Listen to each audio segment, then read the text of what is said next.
Sit back and relax. May chaos reign. War has been avoided, and the lands of Remedigan and Adishmere have a common ground now in Grand Duke of Adishmere and Prince of Remedigan's Tayson Firewell. As I take you out of your reality. Long live the Waffle Hut. The demons are starting to flood the lands. The ward is stretched thin, and the Guardians are only now just rebuilding. But just as the plant Cilium exists, there is hope for everything to be healed. An end to my nightmarish dream world. 2 other sovereign lands must be reached if there will be hope, though. The locked kingdom of Gratisbar is still lost to the surface world, and the round-capped rainforest still needs to be informed. Time is our enemy. Welcome back to the Bros and Dragons podcast. We must find a way. We will find a way. I'm your host and dungeon master, Daniel Gentry, and with me are... Geek Girl Alyssa, and I play Mirinda Shren, aka Montera Lilnas, Cleric of the Five, and Soul Knife Rogue. Hannah the DM, and I play Stroop Waffle, Guardian of Bengen, a druid. Nerdworks, and I play Tayson Firewell, Reluctant Prince of 2 Nations and Omniom Sorcerer. I'm Posh, and I play Ulgi, a Gloomstalker Ranger of the Ward. Let us adventure on. Oh shit. Well, I mean, it's now. Hi, everybody. So get it out. Post said shit. I'll say fuck. Who's got the next one? Cunt! Wait, why was mine shit? I could have said cunt. I can get away with that one. I feel like Hey, anybody. I really am can. the owner of one, so I think that makes me more qualified. Cool. So my mom is here. Appreciate it. Hi, Mom! Hi, Mama. These are my Everybody watching or listening to this later on, just know Lissa is definitely the woman that you take home to meet your parents. So, Oh, excellent. Awesome. look. I've yet to have a mom dislike me, so with That you know of. with everybody standing at the Citadel at Eldoram. The image pause as Mirinda turns to the camera and says, I'm wondering why we're here, but not really. Now, last time we were fortifying the castle and like enjoying the new pirate ship bed, and which is by the way, it's really comfortable. Like 10 out of 10. I hope we tipped them well on that one, and not tipped off the gangplank, since you know it is a pirate ship. Anywho, Tayson's getting married, and we're doing a mishmashed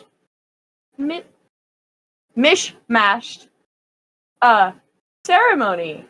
So like everyone gets to have a try. And yeah, Tayson got to meet Ava's family, except for her mom's. Her moms aren't here yet. And yeah, that's about what we did.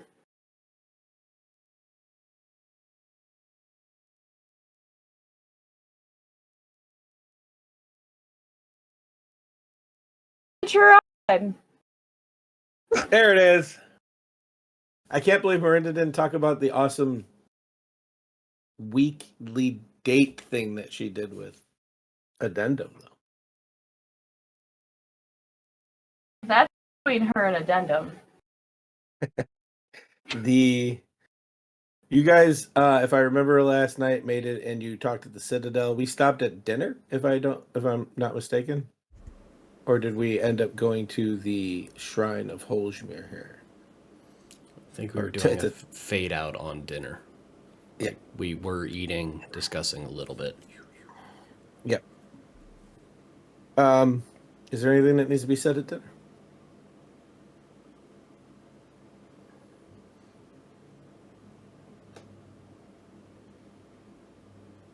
I got two head shakes, but I got one person staring at the screen. No, I wasn't staring at the screen. I thought my silence was okay. I'm looking at Miranda. You shook your head. Just No, kidding. I saw it. Okay, cool. You're muted. That's awesome. What was the question? Was there anything that you wanted to bring up at dinner? No. Okay. The meal ends. You guys start walking out, and you see, as you leave the dinner, they exit through a different, not where the chamber was, where they see people, but more like a casual hallway. There is a railing. Over the railing, you can see almost all of Eldorant. There's a light fog in the distance covers up the edge of it. It's got to be as big, if not bigger, than Remedigan. The citadel lies way above the water. You remember the waterfall flowing from it, even though water doesn't seem to go back up into it. It floats there. You look a little to the east, where the water sets, and you see a barrage of ships in the water. Some of them with balloons on top of them. A few others sit above that on a wall that meant to sit on. It's breathtaking with the hills themselves. And in the distance, you see something that looks like a volcano that rises up above the forest. Dormant, but not snowy. And this is the sight that you see right after dinner. The king and queen excuse themselves. They have a million things to do. And now the queen has to try to have a wedding while adapting you two into this wedding as well. And you're left on this beautiful balcony overseeing everything.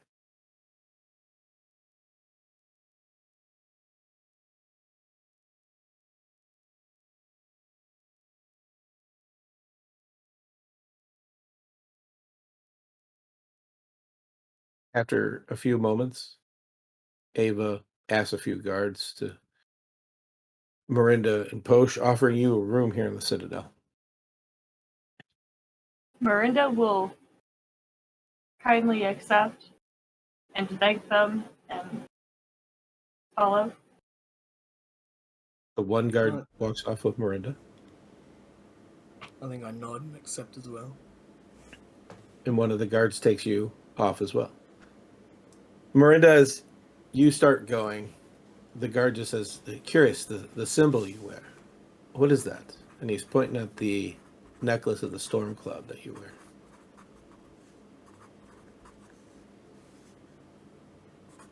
Controlled chaos. Nothing more, nothing less. Makes sense, and especially in the times that we've had. It's hard not to believe in some kind of chaos. Right this way, and he shows you to your room. The room is on the north side. It oversees the bay of Eldorant. If you were to go to your window off of this bay and just look over, you have a private balcony in your room. Both of you will. And as you look over the edge, it's just like this extreme drop down to the water and waves. It's hard to see in the break, but the land to the right, or I should say to the east of how you're looking, has like an orange hue to it as it kicks into the bay. To the left, it looks more like desert, like a yellowish tone. It's very much in the distance, but you can make it out from where you are. Almost like things feel enhanced here. You watch as an airship lands in the water and docks to the east a little bit as well. You are alone in your room as the doors are closed, but it's open. The temperature is perfect in this room. But there are no windows. It's just open to the sea.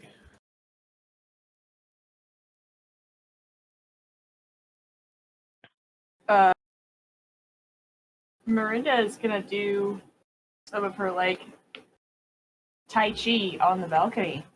And I guess watch the sunset. Very large balcony, and you can see the sun setting already before the time. Algie, the guard takes you to another end. It's over to the west a little bit, and he shows you your room, and it just says, "If any the Broken Arrow need anything here, we have you." And he bows to you and he leaves. You know, in this land, the Broken Arrow is the ward. They just have a different name here for some reason. As you get settled in, you look over, and again, you see water, but it's very it's not as distanced as like the water to the north as you're facing west. There's a forest, and in the middle of this forest, a giant, seemingly oak tree grows out of this, but there's no way. It's larger than the biggest building you've ever seen. Mm. If you were to go out onto your balcony and look a little bit to the southwest, uh, when the fog fades a little bit from the shifting of the temperatures here, you do see what looks like desert just past the forest. But it gets hidden very easily by the fog again.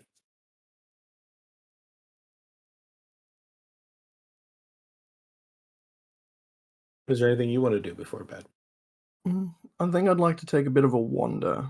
Not so much in my room, because later I can get accustomed to that.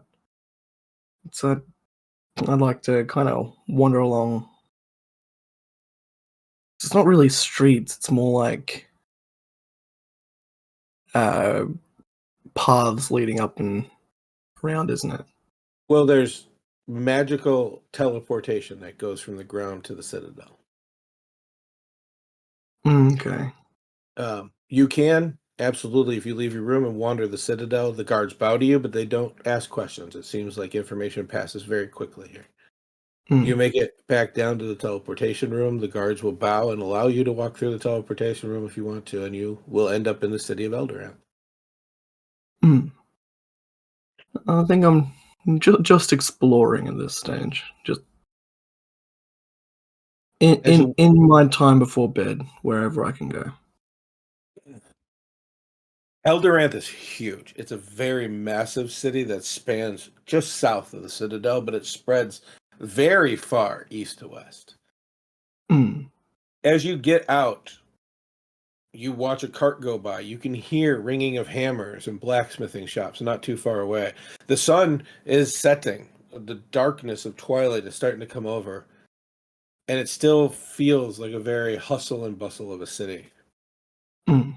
You walk just wandering.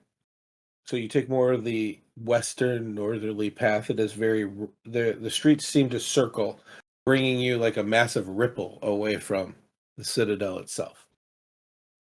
And at one point, you come to a wall, and I've wanted to do this, and it's the only time I'm probably going to fit it in. Can I get a dwarving stone cutting roll from you, please? Oh, this is the second time I've ever got to roll this, you know? Nice. And it will mean something. I love this. So, if I know rightly, it is Dwarven Stonecutting History. Oh, fuck off. Not one. So what's your total? Skill checks don't fail, and Yeah. critical. Okay, so my total is... Where is history? +0, but I get to add double my proficiency. So that's 14. 14. The wall here looks almost like it's 3 portions of a wall. Anybody else would just look at it and see like different coloring of stones, but you can see the Hold on. progression. Not 14, I was looking at my initiative, so it's 6. Okay, this doesn't change this part. Yeah. You could see the stacking of the different stones. You could see where stuff is cut out. Though the wall is old, it is different. If you were to follow that out from the ripple, heading west and just slightly southwest, it would look like the entire wall either was shattered out from a single point or something smashed through it from a larger portion to a smaller portion through the city. And even the houses look different. The buildings, they have a fingerprint to themselves, and you can see the shift. You've lived long enough to see the shift in the architecture here. As you head in that direction, you do see a giant temple with the symbol of a great sun on it. It's not the normal Holzmir symbol that everybody would notice from a lesser god, but it is more pronounced. But you see this large citadel, and even on the front, in common, it says the Temple of Holzmir. I think I'd make a mental note to come back to this during the daytime when I get a chance. But you can wander the city, go into a few taverns, and here, as tradition holds, it's Eldoran. You don't pay for your drinks. The Black Arrow, just like the Ward, is treated, but unlike the Ward, there's almost an acceptance of the Black Arrows here that is not in the lands. Even though Remedigan knows what the Ward does, Diaspora, at least Eldoranth, seems to be in awe of who you are and what your position is. No one tries to talk to you. No one comes up to you, asks you questions. But everybody comes up and throws a copper piece up on the table. I think that keeps me well drunk throughout the night. Asan. Ava walks the Citadel with you, but she tells you she's going to take the long way around so that you can see every aspect. As you come upon the northern part, she explains that Diaspora, thousands of years ago, was a very ship-bearing place. It was also very divided. Today they don't serve one kingdom, but all the kingdoms work in unity. If you were to follow the water bay out to the north, she explains, it would head to the sea. That's how we got in and out before airships. She points to the breaking volcano when she can see it through the fog, and explains that her family lives in the city in that volcano. It's called Emberhold. At least that's where they came from. Now, since the queen became a Valinor, the entire family lives here, but they still have maintained an estate there. As she comes to the west side with you, she points at the large oak-looking tree and says, that's where Stroop is. Oh. Well, okay. Maybe if we have time, we'll try and visit. Also,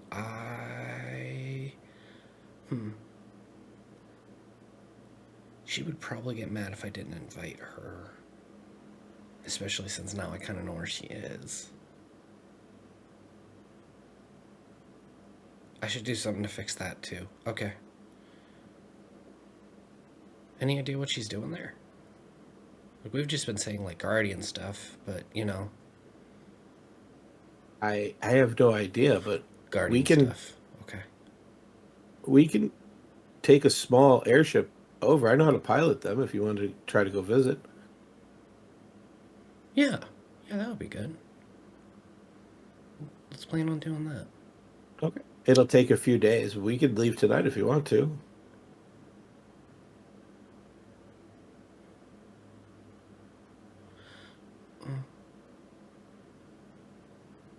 Yeah, I think I'd like that. If nothing else, someplace I haven't seen. So that's cool. It's a big tree. It's a really big tree. One of the smaller ones is my birthing tree. Do you wanna look at that too? We can. Maybe we can catch up with my moms and we can tell them what's going on. Yeah. Okay. Perfect. She grabs your hand before you continue and runs to the other end where you came from. As soon as you get close to the east, she smiles, grabs you around, hugs you, and says, hold on, and jumps.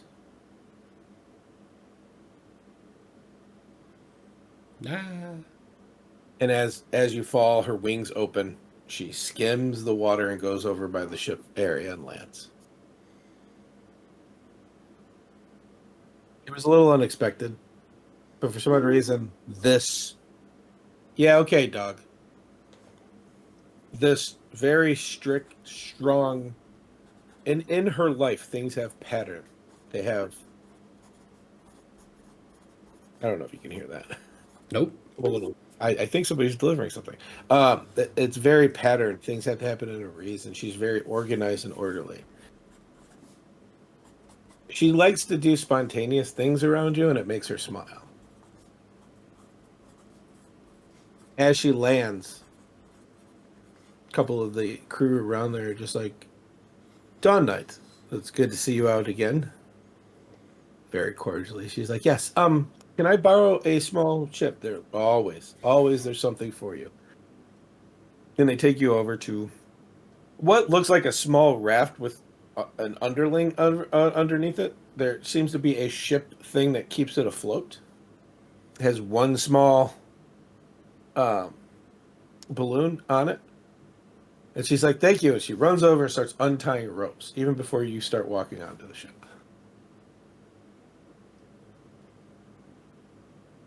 She finishes, opens up a compartment. You see flames flicker, pop on, and the ship begins to move on the water. Where do you want to be on this ship? Would you like to be in the front to gather up everything? You want to be back by her where she's driving? I'd be back by her where she's driving. I mean, it's a small enough ship to where I'm not going to be out of place. So if she wants me to sit somewhere else, I'll sit somewhere else. She grabs you and brings you in. Places your right hand on the wheel, and then one on what looks like a small ball that's suspended, but it spins in all directions. And she takes your left hand and says, brace yourself, and pulls back on that ball. As she does, you can hear something whir, and as it does, you can feel the front of the ship pull up. As you guys take to the air and start heading to Cheyenne.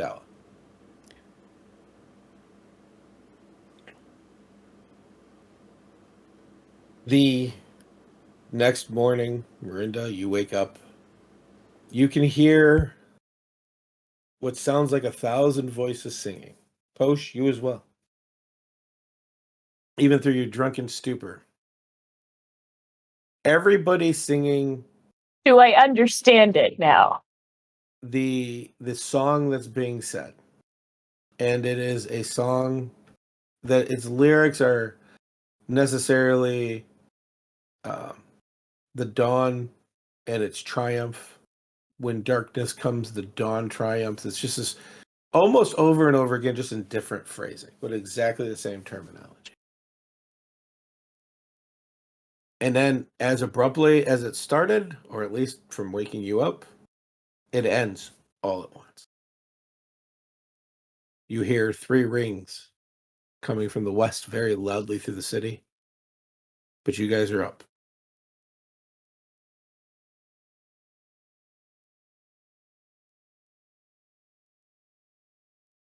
Miranda is kind of...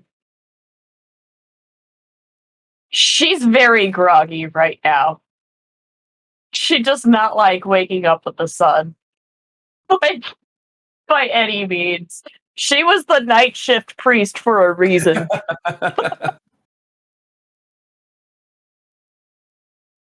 As you make your way, you get ready. You go to the door, you open it up.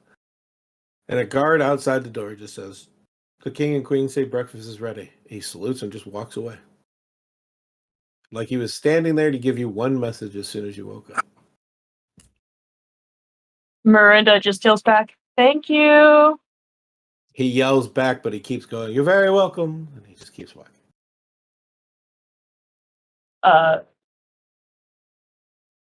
Miranda is going to... Kosh went to bed after her. Well, you were taken to separate rooms, so you haven't seen each other Yeah. until you both accepted where you're going to sleep. Well, I was trying to think if she would have seen Posh. No, because Posh went after.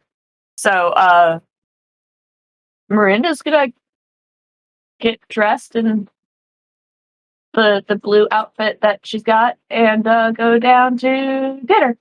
Or not dinner, breakfast. Wrong time of day. Posh. Alyssa has not eaten dinner yet, so that's why. Supper. Just kidding. Posh, the same thing happens to you the minute you would open your door. Somebody would tell you that and walk away. Yeah. And I give them just a cordial nod, and I'll head down to breakfast before I want to investigate that temple. Yep. And because you had something to do, I would say that you actually beat Miranda there. Mhm. There's a spread of food. It was the same place that everybody ate before. As you enter, the king and queen are there. No crowns, no gowns, nothing formal. Both of them in the same breastplates that they were wearing the day before. The same armor, the same weapons on them. Just nothing that shows the royalty that is there. And they invite you both in as you go. Well, Post, you're first there, and they invite you in. The spread is different. For every meat, there is something of fruit and vegetable. For everything there is a plethora of stuff. So whatever you want, in small amounts. Unlike other, and not the castle that you guys come from. The king and queen very much eat very easily. The cook there, plates their food. But what you think about kingdoms when they put out a spread, this isn't that. This is enough to eat. But It's like a tiny continental breakfast. Almost, but it has like more than you would find at a continent. As you sit down and eat, not very long after, Miranda, you join as well. And it's the queen, Althea, who says, "How did you sleep? Was it to your liking? Do you need softer, harder beds?" I slept very well, thank you. Though I'm not used to such boisterous prayer in the morning. Holdsmere, Song of the Dawn. Rumor has it that's what all the Dawn Warriors sing. Dawn Warriors, not our clerics, but those of Holdsmere that were born to be the light of the dawn.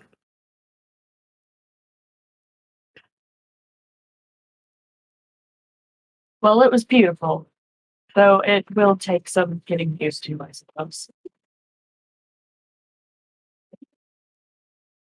So what's your plans for today? Me, myself, I'd like to investigate that Temple of Holshmere. It was a bit different than the ones I'm used to. The one here is because Holdsmere is the one who has blessed this land.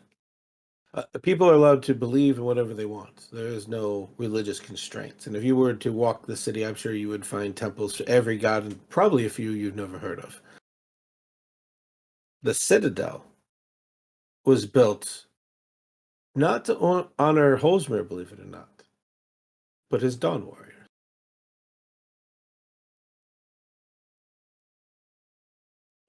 I can believe that. So, venerating him. Mostly because, and she looks at the king, he looks at her. And the king just sits forward and says, "The writings of Holdsmere say that in our greatest need, one of the Dawn Warriors will return. Those that follow the path after the awakening to become clerics, to become Dawn Warriors in their right, if they were to pass, they do not have a funeral because they're believed to be the incarnation of those very souls. There's no death in them. They just return to the dawn."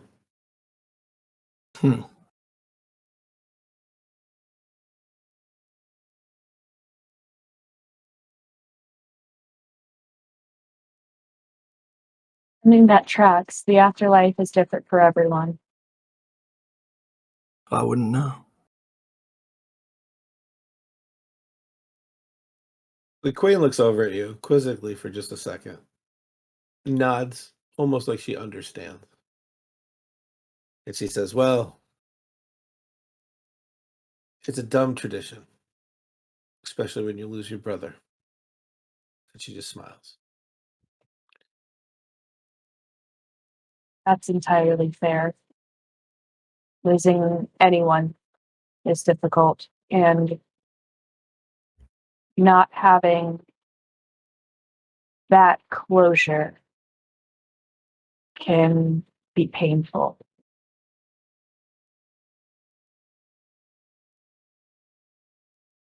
What do you know about elven twins? What do I know about elven twins, Doc? Why don't you decide if you know anything about elven twins or not? They are, I will tell you right now, extremely rare. I would think, given that, like, that kind of thing would come to the temple for blessings because it is so rare, Miranda might know a little bit about it. I would say you know that they're rare, like very rare. It's very rare for elven couples to actually reproduce in and of themselves. They usually have one, maybe two kids in their entire life. But the twins are so rare that if you've ever seen one and you're 75 years, it's been once.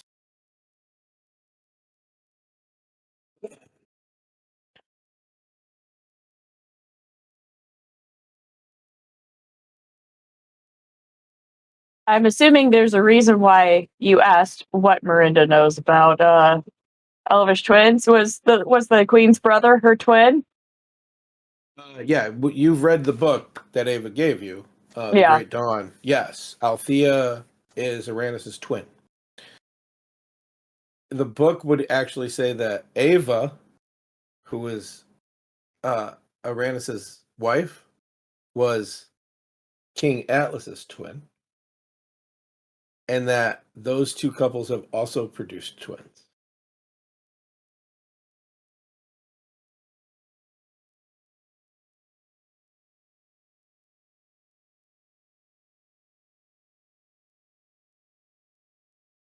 Okay.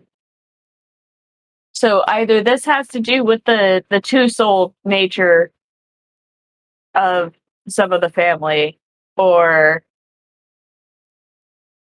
it's just very highly genetic, which I'm thinking it has some magic fuckery going on here. From the Great Dawn series, Atlas and Ava, the Valinor twins, um, their line, and it was spelled out in the book, they reigned, that Valinor family could be traced back for thousands of years. They were the original kings and queens of Eldoran. But they maintained power through a curse. On their 115th birthday, the weakest one would die so that the strongest one would prevail. And the curse would give the strongest one the power of a dragon.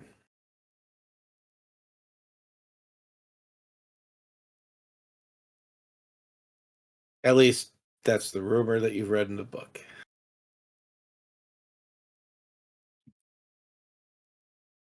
How old were you when your brother passed?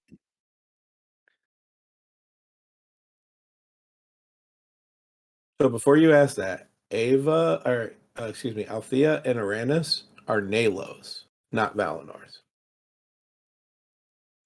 Ava, the great grandmother that Ava herself is named after, is the admiral of the war fleet of Eldoran. Her brother is the king. In the book, Aranis died not only to stop a demon prince, but to break the curse of the Valinors.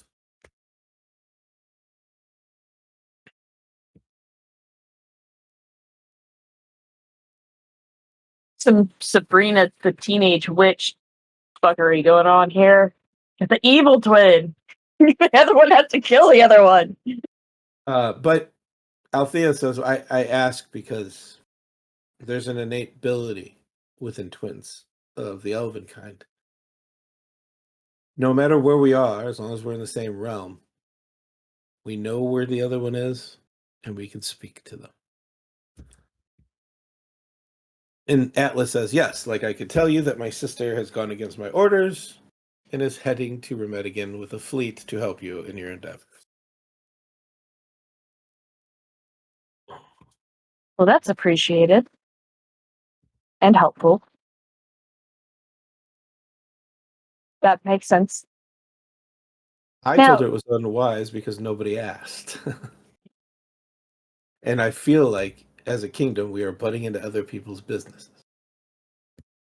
Well, it's not because we weren't going to ask necessarily. You guys maybe jumped the gun, so to speak. But it's definitely going to be needed and necessary if we're going to deal with Deimos.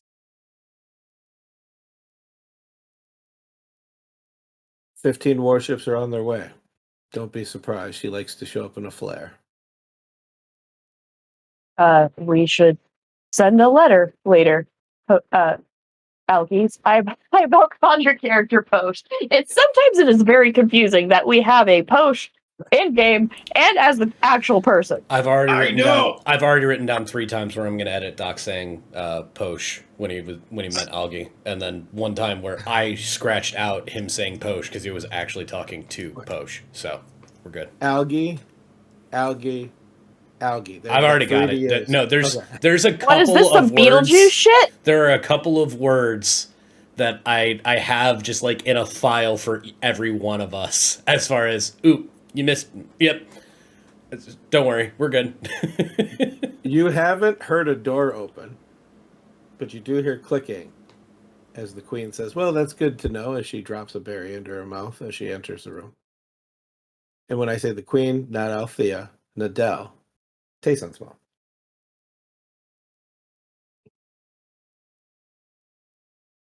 Yes, it is. We should probably send a letter back just so no heart attacks are had. It's not a declaration of war.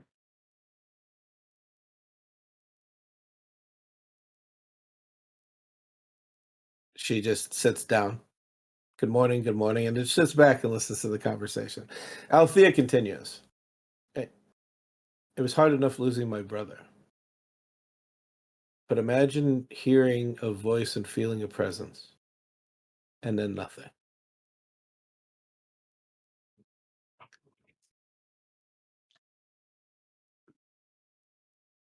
I have fought 1,000 battles. I have fought demons, warlords, beholders, scarier things that others shouldn't, as she scratches her eye. Nothing prepared me for the silence I felt that moment.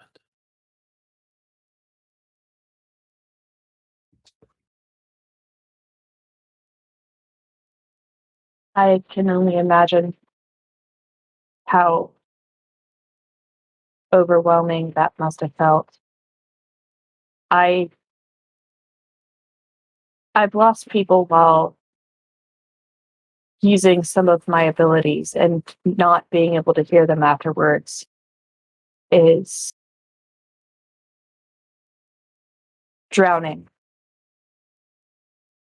And you had that your entire life. You had someone to connect to and speak to that way at any point in time. You could feel him. It must have felt like your breath was taken away in one moment. I appreciate that. I tell you because that spirit that Uranus had, and yes, I blame him for his loss. I see that in Ava. and I worry about your friend. He seems emotionally fragile. And Queen Adele places a plate down and says, "Choose your next words carefully. That is my son."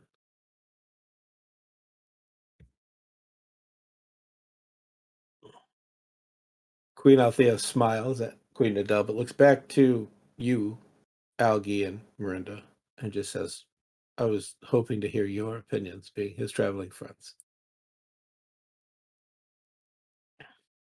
I think Tayson,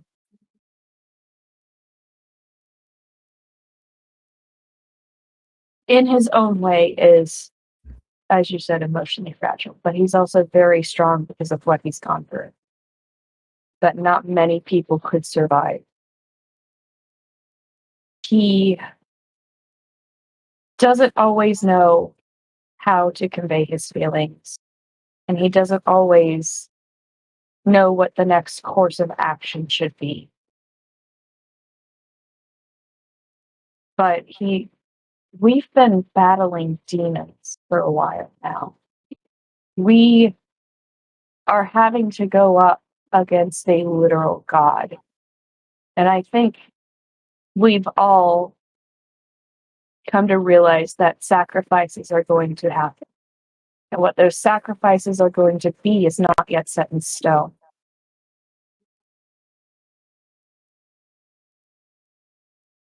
Hopefully, we can make sure that Ava's not one of those. And that Tayson isn't either. She turns to Algie and says, "What about you, Algie of the Wood?"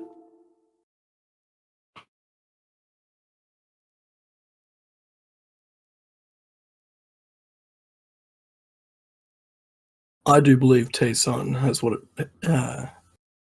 it takes to be a great leader, although he does need to work on his confidence. I'm My more opinion on worried. the outcome. Sorry, say that again. My opinion on the outcome of all this. I do believe most of us are going to die doing what we're doing. Uranus believed he could stop everything with his death and was willing to give his life no matter what. I fear Ava has his spirit. Hmm. That's all I worry about. And she looks to Queen Adele and says, "I didn't mean any harm. I was looking out for the boy."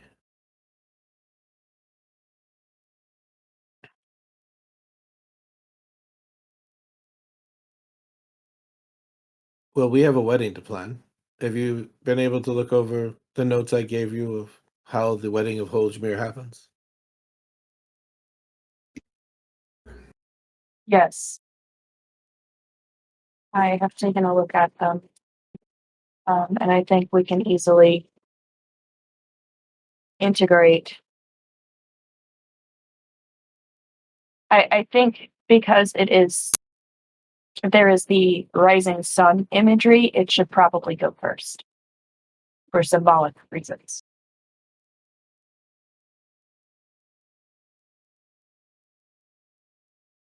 And you, Algie, I heard that you were doing some custom of your people. It's simple. I could do it at the very end. Hell, it doesn't even need to be happening at all. It's quick. It was a quick and easy ceremony to get, like ripping a band-aid off. I There was have so a much small fuss. There was so much fuss about whether or not this was going to happen or not and how to do it. I offered a quick and easy solution.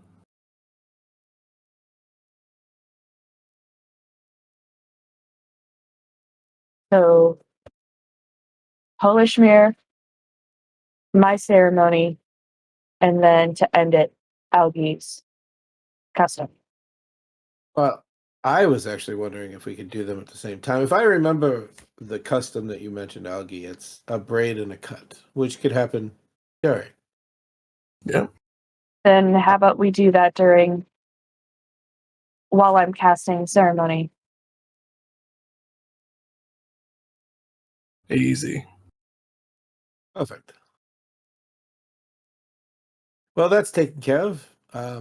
I got word that Ava and Tayson took a small ship last night and headed off. And since the dock master is so used to Ava doing such things when she needs it, he didn't ask where she was going, and I have no idea when they will return. Wonderful. So long as they do return, we do have other things going on. What if they're just running off to get eloped? We have come all this way just for them to elope?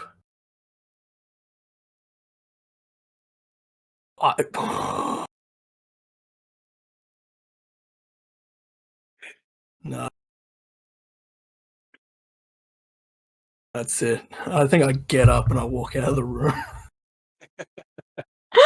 Miranda laughs and just takes a sip of whatever beverages happen to be in front of her. There is a wine, a water, an ale, and a fruit juice. She's going to take a sip of the wine. Well, like snickering, like clearly trying to fuck with Elkie. He already left. You win. Yeah, I'm out of the room. The king and queen are just like, the day is yours. We'll send guards to find either one of you. If they return, if we need to do anything, Ava knows, because she is awakened, that the ceremony happens at dawn. So today is out, obviously. But we'll let you know if your friends return. Enjoy the day. Enjoy Eldoranth. It is very beautiful, and there are quite a melting pot of different people here. I think I will take the chance to look around a bit, since we don't know when Tayson and Ava will return. Aeson, you wake up. You fell asleep aboard the ship. Ava is piloting. You're still moving over this forest line as you see this giant tree has got very much closer since you went to sleep. Hi, sorry. Do you need a break or something? If you'd like to take over for a few, I could sit down. Yeah, how do I... this? Keep the red handle straight up and down. Don't run into the tree, but head in that direction. That seems fair enough. Okay. I don't have to, like, do any kind of test or anything like that, or register to drive one of these, do I? If you did, it doesn't matter. Fair enough. Yeah, take a break. I got you. Thank you. And I will do what I was instructed to do and not try to crash.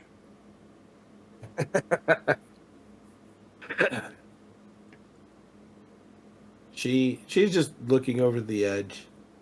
She may have seen it a million times. She's only maybe seen it a handful, but she looks like a little kid in awe of what she sees. And you watch her go from side to side. After a long travel, as the sun's about to set again, she takes over and lands in a field.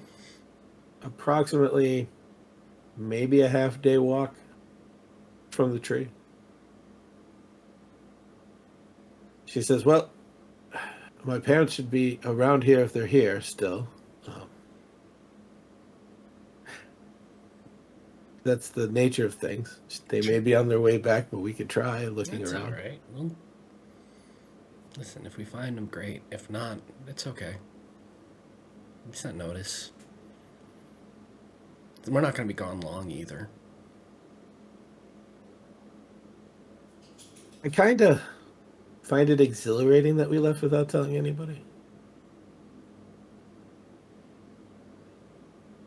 Fuck. We didn't tell anybody where we were going. I just kind of got swept up in it. Shit. It's fine. No, it's fine. No, don't allow me to ruin your moment here. I'm. Yay! Yes. Okay. She grabs your arm, puts down the plank, turns the fire off. It settles down very nicely onto the ground. It doesn't wobble. It's got the actual timber that's used to create the boat is very wide, so it sets down. If it's done right, it won't tip. It was done right and doesn't tip. She puts down the plank, grabs your arm, and takes you through the forest. And you watch as you pass in these trees. Couples, thruples, sitting around trees, praying, sleeping. One up, one down, one pet. Like these, you feel the magnitude of what they're asking. They're asking basically the gods to bless them with a child of some kind. At some trees, there's multiple people around, and now you can hear it a little bit as they speak to the trees and speak in their prayers. Some people are requesting a child. Some are giving thanks for their children. You come up to a larger tree, and there on the ground you could see the the blondness and redness in the hair gives it away like Ava's. In plate armor with a great sword laying at her side on her knees praying next to a dark-haired elf in pretty fancy looking robes of some kind. As they finish the prayers, Ava goes, "Moms?" And they both snap up, run up, and the one in the robe, obviously a little faster, snatches Ava up. It just says, "Little one, we were giving thanks for you. Why are you here?" As her other mom comes up in the armor and grabs them both and picks them up, both of them, very easily, and places them down. She says, "Moms, I want to introduce you to Tayson." Hi, it is nice to meet you both. You have a wonderful this. Well, thank you. Our daughter is quite wonderful. Is there a reason we're meeting Tayson? One, why you're here after you left for 3 months of travel and now it's been another month. Like it seems like you turned around, and it's wonderful to see you. And Ava's just like, well, I asked Tayson to marry me. They speak in Elven, and it's her mom, the one in the armor. She says, I just have to ask, little one, an untranslatable word. Decimara. And you see Ava turn a shade of pink. And she just answers with, I think so.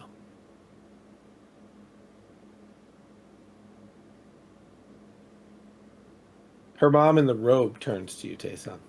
And in common, she says, well, do you feel a connection to our daughter?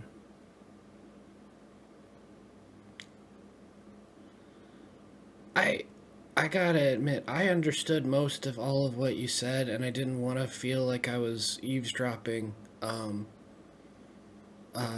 then you started talking in common to me again, and that I just want to make sure that we're all aware.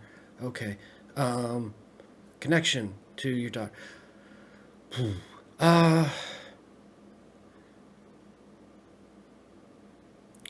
More than anything. They both seem to smile. They look at each other. And the one in the robe says, I do apologize. I am Shelvia. This is Belladonna. Nice to meet you both. And I'm going to guess the word you didn't know was Decimara. It still sounds the same word, so yeah. Loosely translated. An Eldoranth, the elves of Eldoranth, believe that there's only one other soul meant for each of us. That person in our lives is more than somebody that we love, more than somebody we adore. And Belladonna says, more than somebody we die for. Oh, There are Decimara, then yeah, that. the soul that completes us. Yeah. Okay, good. I might need you to write down the lettering for that for me in case I need to repeat it to anybody else in the future. But yeah, nailed it. Good word. They now extend hands towards you. I receive hands, I guess. I don't know how that. They go to shake. And Okay, it's one got at a it. time. They're not going to try to double up on you. No, just hugs. Hugs, hands. I don't know what was. Listen. I'm meeting a new family. I don't know if it's a huggy family. I don't know if it's a handshaky family or it's a shoulder pat. Good job. Or You if don't it's suck. a catch these hands sort of Or family. yeah, I have no like. I don't know. But I received the hands pleasantly. Shelvia just like is the second one to grab your hand. As she does, she puts her hand around your shoulder and starts walking you towards the tree. Your ring starts turning blue. You feel it almost calling out to the tree in front of it. And you remember it's made from her birth tree.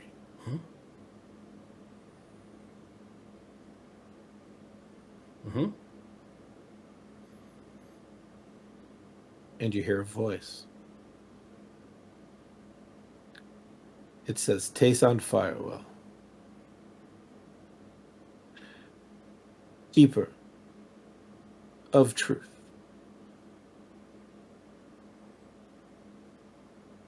You are a soul of the dawn. And then it just goes away. Do I recognize this voice at all?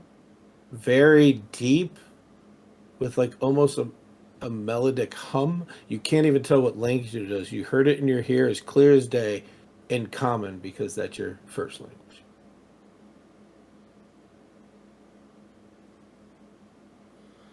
Just gonna write down in my notes to ask about that later.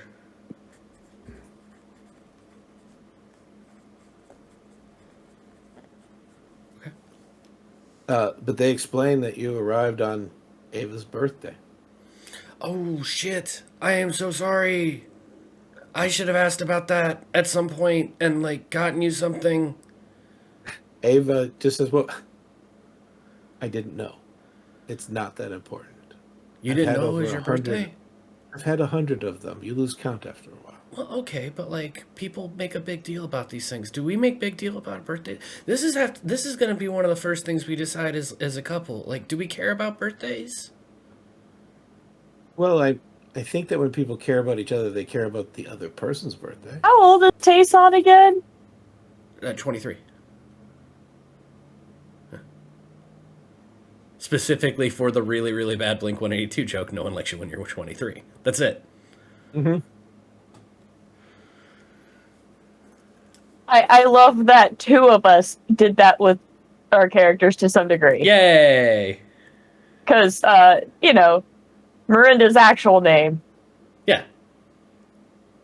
You learn about the tree, about the prayers. They tell you they were here for a week straight. Lived off of the food and the water that they had around. Before Ava was given to them. And then it's Belladonna who says, we got to experience the most wonderful thing. We traveled for a ceremony here. We got to see your friend, the new guardian, which is extremely amazing. Oh, great. Enter the Shayadora tree. Oh, yeah, we actually, that's part of, I don't know, it's not the reason we're here. I think it's the reason that it's the reason we used to get here to also see if you two were here and see Ava's birth tree. We were hoping that we could try and catch up with her, mostly so I could invite her to the wedding so she didn't hold it against me forever and ever and ever and ever and ever and ever and ever. Well, if I know tradition right, no one's allowed in Shayadala until she returns. Got it. Well, she will still probably hold it against me forever and ever and ever and ever and ever and ever and ever. But now I have a rebuttal. Hey, sorry, was told that no one gets to go after you go. I don't want to leave a note on a tree because that seems disrespectful to trees. So okay. I'll look towards Ava and say, well, I mean, that was my bucket list, so whatever you want to do while we're here, I'm good. Well, if you're done, Moms, Skiff's big enough for all four of us. Yeah, you want to come back? Can we We steal you left- away? We left without telling anybody we were leaving. So Yeah. they look at each other and then they look at you, Tayson. And for just a second, you can't tell what expression's on both of their faces. And it's Shelvia who smiles and just says, I'm so glad you're teaching her some spontaneity. Oh. Yes. This was my intention. Okay. But if it wasn't, I'm very surprised. As a little girl, she used to organize her crayons, and then they'd start telling the story as you all start heading back to the skiff. Algie, after you walk out of breakfast, because gosh darn it, not going to sit here and take that. Where'd you go? I want to go and investigate. Well, not so much investigate. I want to go back to that temple of Hillsmere. Okay. You head back. It's very easy to find again, especially now that it's light out. You do notice now that the wall seems to glimmer a little bit. Not with the sun, but with magic. Especially around where each of the two walls separate. Well, where you saw separation. People here might not even recognize it's been hundreds of years. Yeah. You make your way back to the Temple of Holsmere. It's this huge citadel, like I said, giant. As you enter in, there's no doors to the citadel, it just walks in. And you hear the clicking of your own shoes on the marble floor. You see the emblazoned sun on the floor, a symbol of the emblazoned sun above, and windows that seem to be a little off-centered. And at first, it's like anybody with OCD would look at those windows and be like, oh, they're off by this much and they're bigger. But if you just were to just stop for just a few seconds, you would see it's designed for the setting and rising of the sun. The 2 times of the day, specifically. You see pews as like huge, like churches, old churches in England, huge, where they go forever almost. You see a few people wandering around in robes with the rose and gold, doing a few things. And then you hear what sounds like armor moving. And as you look to your right in here, you see a big man, elven, not very tall, also very muscular, walking. And you see another man about the same age who just says, well, I'll get to my duties, Dawn Lord. It was good to talk to you again. And he walks off. As the gentleman looks your way and starts walking towards you. Just says, welcome. You're new here. I am. It's nice to meet you. What brings you to the Temple of Holsmere? I'm Dawn Lord Nalo. Nalo. I'm Algie of the Ward. Just curious, mostly. And he puts a hand on his chin. and like every other elf, cannot grow a beard, and starts rubbing like he has one. It says, "What is curious to you?" Back in my homeland, this is touch different than what I'd recognize from the worship of Holzmir. This is very grand. What's more, the worship of the dawn, or those that make up the dawn, truly. The Dawn Warriors. I've met a few. Have you now? And he just smiles slightly at you. Hmm.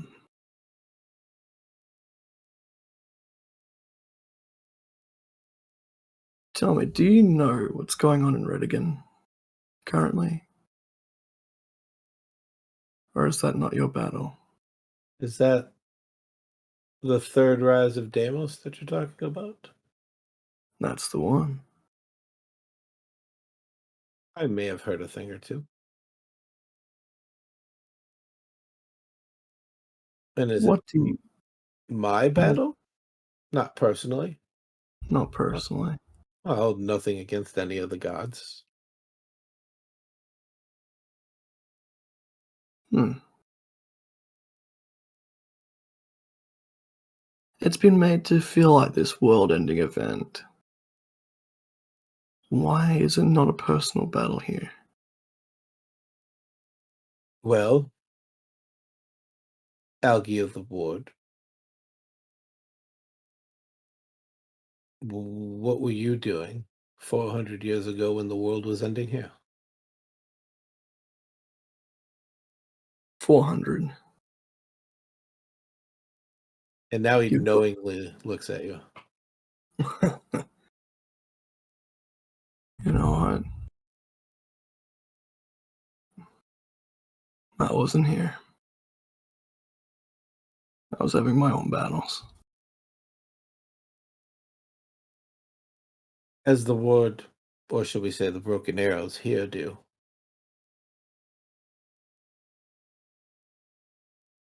Hmm. Just want to clarify real quick. We've said broken arrows and we've said black arrows. Is it both You've or is heard it both. one? Okay, thank you. You've heard both, but you haven't clarified. I just wanted to make sure. Thank you. Mhm. Fading into the distance. Bye. Hmm. Hmm. Anyways, this temple was erected for the souls that come when we need them, to challenge the darkness, to make sure that the dawn rises again. Noble. Would you be kind enough to show me around? I'd love to learn more. Absolutely. And he will walk you around the citadel and show you all the symbolizations that are there. And then after a while, there's a part where nobody walks. It's very corded off. And it has blocks that look like sun symbols on top of sun symbols on top of sun symbols. And he says, "You do know Dawn Warriors never die. I'm sure you've heard that." I've heard it very recently. But they do. Hmm. How else are we to return to the dawn of where we come? Well, at least that's what the religion teaches us. It's funny. I didn't think I believed that until I met my great granddaughter.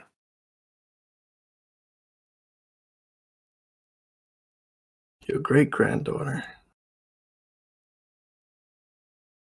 Yes, a dawn knight in her own right, very young. But she has definitely traveled through the ranks. Hmm. But then again, you know you've traveled with her. Or Algae of the Ward, or any smiles. algae, mithril back, whatever you want to be called. Of the ward. I'm not allowed to hold on to my past. So much like our traditions. I think that's what I found to be the most curious, is the parallels. That might have been what drew me here. Possibly. I think my adopted son, Tej, believes the same thing. I've met Denj. As I'd imagine you would know. Oh, I do know. I know a great many things. I know that Ava is marrying your friend Tayson. I perk up. Do you know where they've gone? They I know left that without they telling a soul. left for the Shadella Forest. Or, Mother- excuse me, the Shyandella Forest. Oh. Probably to retrieve Ava's mothers. Or maybe Tayson believes that he can go see his friend Stroop, the new guardian. Yeah, that makes sense. Or maybe they just went out for a, shall we say, tussle in the air. I just wanted to know where they went. It's something I can lord over Miranda later. So I know where they went. She will not.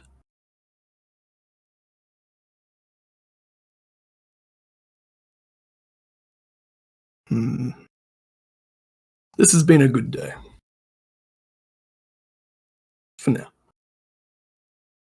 Well, enjoy.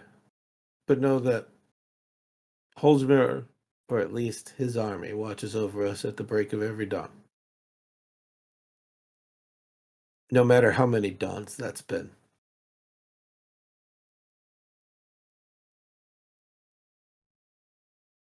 Understood. I thank you kindly for your hospitality. I may continue to explore a little. Thank you for stopping by. I give a cordial bow again and make my way back through the. No, I'll make my way back through the city. Easily enough. Listen, Miranda, you're what are not you muted. doing? No, she knows she's I muted. know. That's why she was singing. I was muted on purpose No, because I no, started I was singing, trying to say making you're- my way downtown. I was trying to say you're not muted. Miranda, after breakfast, what do you want to do? After breakfast, Miranda is going to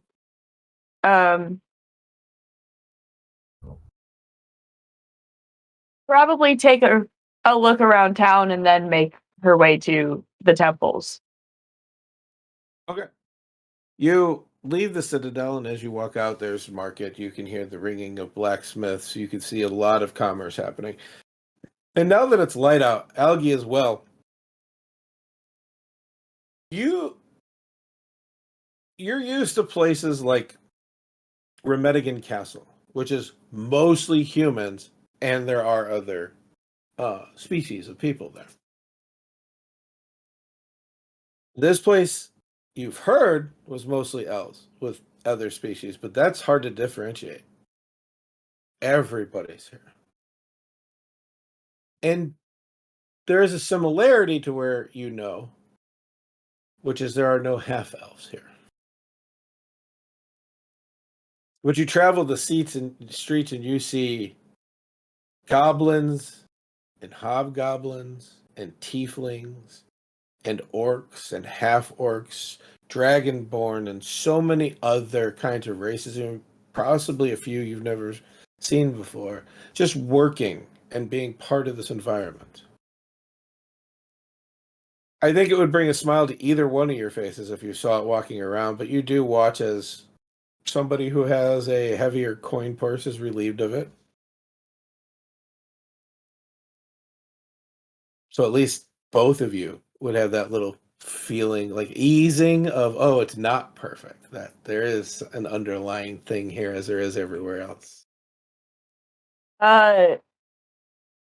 Can I do a sleight of hand check to steal the coin purse back and give it to the person it got stolen from? Sure. Yeah, you watch this exchange happen, and you walk over to this guy as he straps it to his belt and starts walking.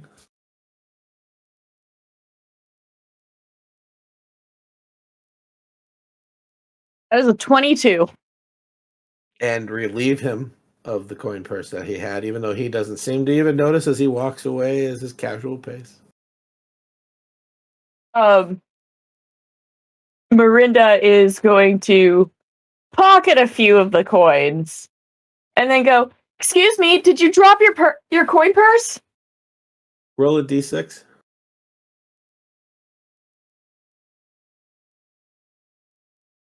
6. You pull 2 coins out, both platinum. And the gentleman's like, "Oh, thank you very much, please." And he reaches in and takes a platinum out, hands it to you, and says, "Thank you." See, sometimes being a good person works in your favor. You literally have the ability to go, Tayson, money please, and I just hand you whatever you ask for because I just... It's true. It's true, but sometimes Mirinda wants to cause chaos. Sometimes in her I want own to earn way. it the old-fashioned way, Mike. It's reasonable. But as you look upon the city, there's a lot of things being made. Even though it seems like most shops carry weapons with a certain design, and you both, if you see it, have seen it before a million times. It is a sword with a wreath around. So the sword's pointing down. The wreath seems to come behind the handle of the sword and in front of the blade on the bottom, with a small sun stamped in the middle of it. It's some of the best blades that you ever have seen. And no matter what it is, some of the best weapons. And that seems to be the only thing that this person makes. But you find it here as well. It's sold in Remedigan. And for Algie and Mirinda, who have traveled a little bit more, you have found it anywhere you've went. It just seems to be that primary thing. But it's in more abundance here. It's not rare. It actually fills a lot of the shop. They seem to have this one section of what they call Thalen-inspired weapons. Would these be better quality weapons? Normally they are of better quality, and they do have a line that's enchanted, but they're usually 3 times the amount of. I'll wait for Sugar Tayson to get back. Miranda, you travel around though, and you see this, like I said, brings a little bit of care. And as you wander the city, you find smaller shrines. And when I say smaller, about half the size of the Shrine of the Five that you work at. And sometimes these shrines have a few gods in them, and sometimes they're only one. And they're spread out throughout the city. And they can and both don't have any clerics tending them. Mirinda is going to tend to the little temples as she finds them. Like, basic stuff. Like, yeah.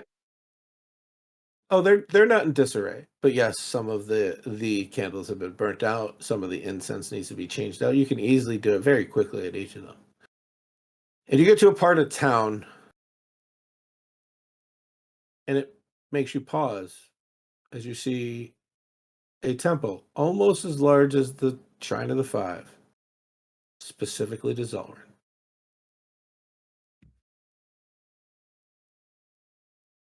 this bitch is beelining for the Temple of Zalrin. Like, I've never seen an actual temple for him. And where you've seen candles and incense being burned at most of them, this one seems to have just a few more lit. Curiosity hits you as you look behind you. And you notice that there are other, we shall say, shady dealings going on. And because of who you are, you see something you haven't seen or been able to communicate in a while, and that is people talking in thieves' cant to each other. What are they saying? Oh, making deals, looking for poisons, looking for unknown items. I've got a buyer looking for this specific animal if we can get one. And unlike any other shady dealings, you get this feeling that there actually is honor among thieves here. It's a little less shady because there's so much dawn light here. It could be. It could be. Maybe it's a sanctioned thieves guild here. Absolutely Maybe not there's the a few. case. The brighter the light, the darker the shadow. That's how it works. This is why this is here. This is awesome. It has to exist here. Sorry, I'm interrupting. Goodbye, fading again. You're good, Mike. But yeah, right in the middle of the day, they don't seem to be hiding it. You look around, there's guards walking around just like they are everywhere else. Of course, Zalrin's temple's here.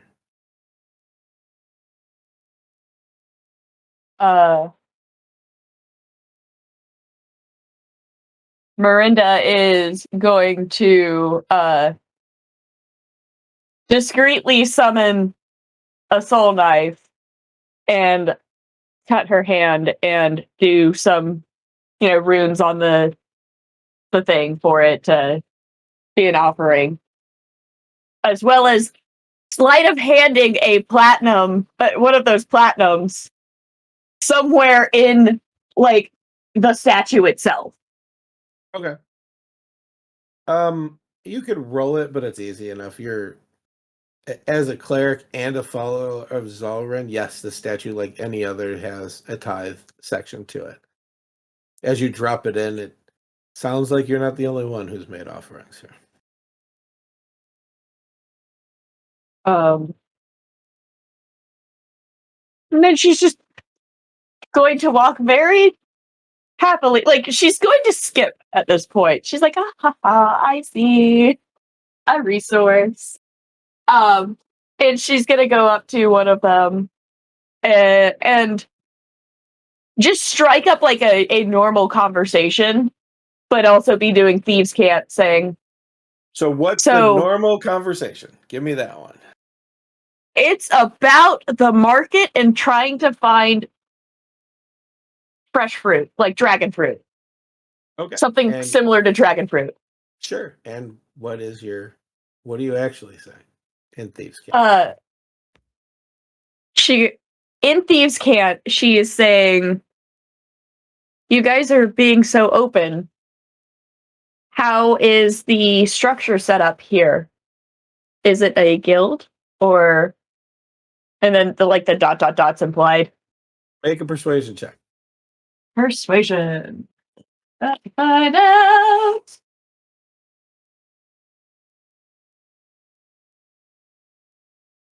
What is what is my persuasion? +5. So 21. 21. In thieves' cant back. Are you looking to join something? I'd be more than willing to put you through the tests. Outwardly, dragon fruit's found on the west side of the city.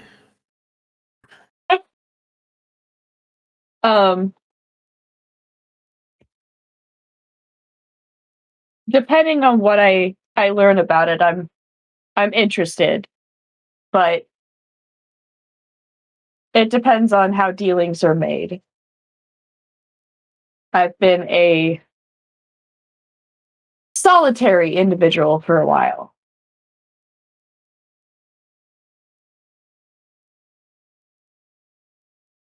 Well, you did lift from one of our own very easily, but I say that you were keeping a few pieces for yourself.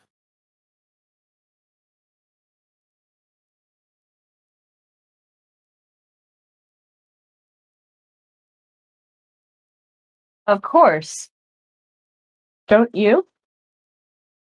Well, always. But I'm not the one that eyes have seen coming out of the Citadel as a guest.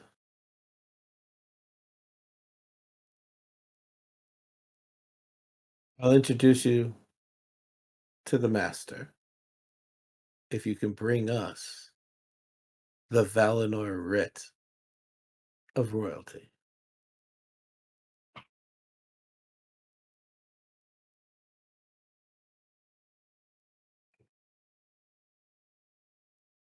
I'll think about it. Will be here, and the eyes will be watching.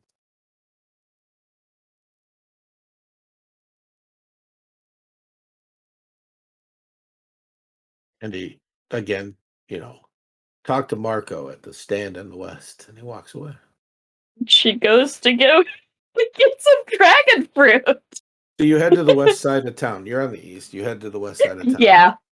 Great. Might as market. well to like sell it. Lots of fruit. And funny enough, Marco is selling dragon fruit there. He's the only one that has a few pieces. Dragon fruit here is grown in the deserts to the south, he explains, but they're very hard to harvest. 5 gold for a dragon fruit I could part. Miranda pays the 5 gold with the platinum, so change. Oh yeah. So you get 5 gold in return.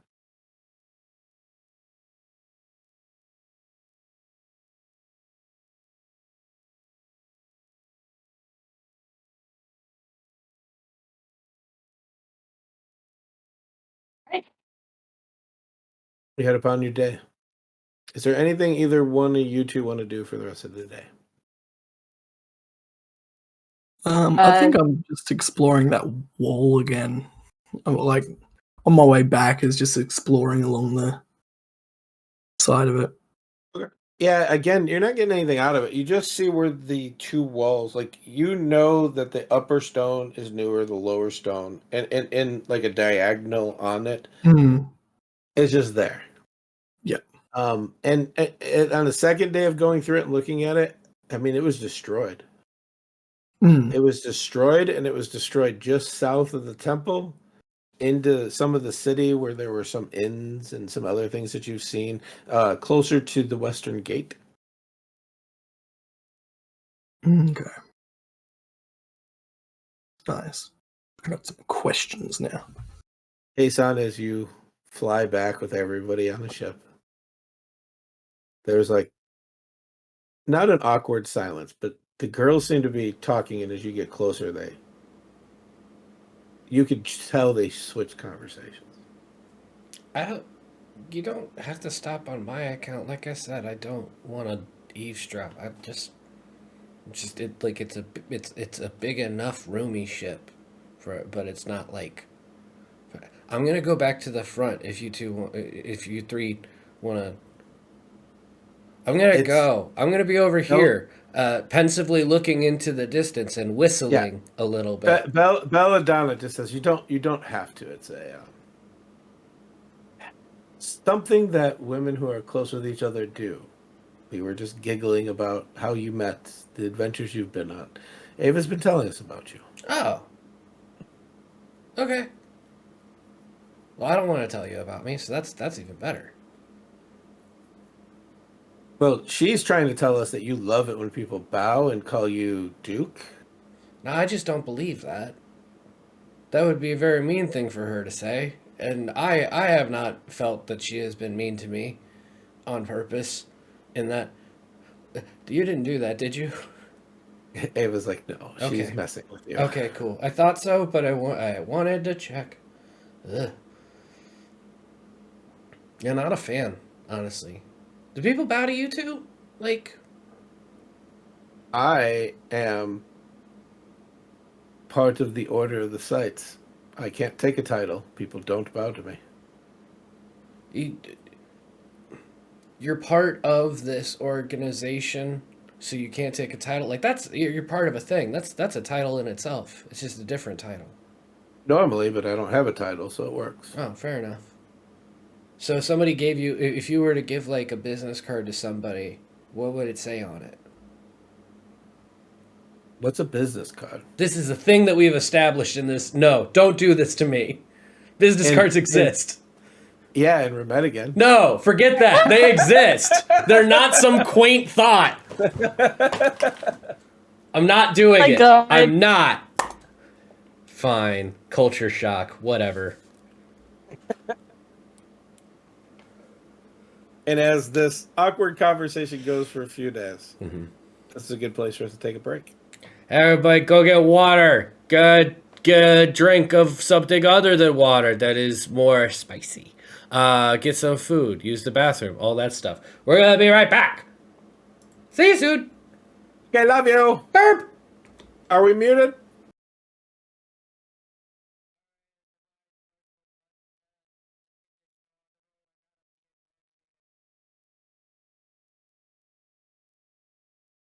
Hi. I can't hear anybody. Well, I was muted. As a wise person once said, let's get this show on the road. I gotta be in bed by 8 o'clock. Okay. I, Doc, am here on my own free will and not being coerced by Mike to do anything. Oh, sorry. The last time we were visiting Eldoran, involved in looking around in its history, its people. Some people took off without telling anybody where they were going. Some people are considering joining a thieves guild. Some people are enthralled with the walls. Let us adventure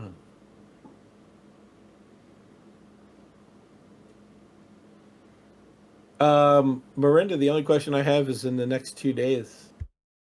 Are you going to find this writ of royalty they were talking about? She's actually going to talk to the queen, but she's going to use psychic whispers to do it. Be like, hey, So you I believe there's a thieves guild. This is what's going on. You make this connection. And the first thing you hear in your head before you say anything, as she perks up, is, Aranis, are you there? I apologize. No, I am not Uranus. It's Miranda. And she eases in her chair and she's looking around, having a conversation and a separate one with you. As she says, well, is there something I could do for you that couldn't wait? I can wait. I just wanted. This is not a topic I think needs to be overheard. Well, go on. What do you know about a thieves guild in your town? Which one?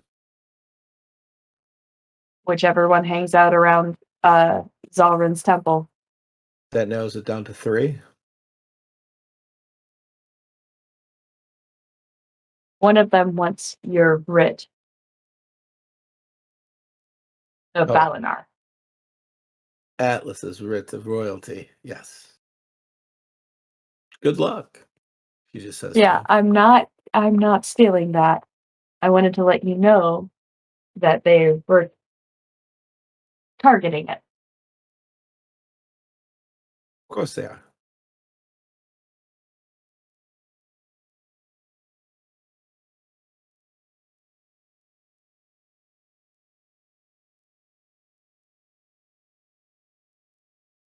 You have a means to make a convincing copy, but one that can be proven only by you or someone close to you that it is not the real deal. She nods her head, smiles, says something, and in your head you hear, are you asking an awakened of Holdmere to make a forgery and put it into your hands for some reason? We can use this as a trap, and we can use them as a means to control the thieves guilds. A trap? Control the Thieves Guild? Do you believe that I don't have control of the Thieves Guilds here?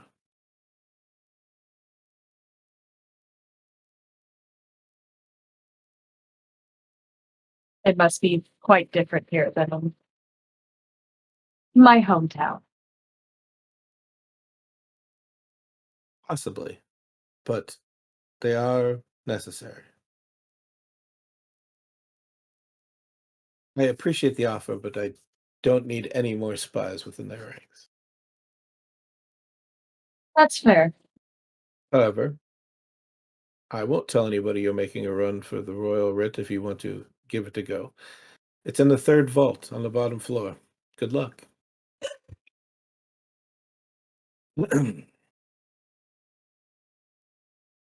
Miranda's not going for it. She's not.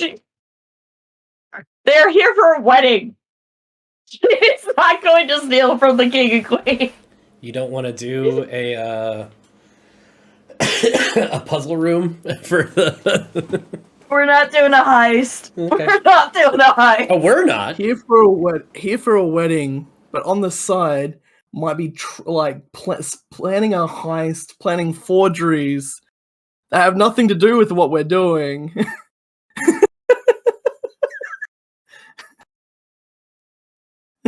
Look. If I could use it as a resource, I'm going to. But Honestly, you sense that she feels it's very well protected. yeah, I would hope so, given its importance. She gave you the exact, like she said, third vault on the bottom. Like with that information, it wouldn't be hard to find the door. He's not going to try. Okay. A few days later, at breakfast, Ava, Tayson, and two elves, one that really resembles Althea dressed in armor. Althea has very bright red hair, very vibrant. So does Belladonna. And one with very dark black raven almost hair walk in. And Atlas just says, well, welcome back. I take it you found your mother's, that's good. Ava's just like, yes, and everybody knows what's going on, and I promised Tayson it would be small, so I don't think we should invite many people. And Atlas says, what about your grandfather? I'm sure he could take time away from the church. And she says, I promised Tayson a small wedding.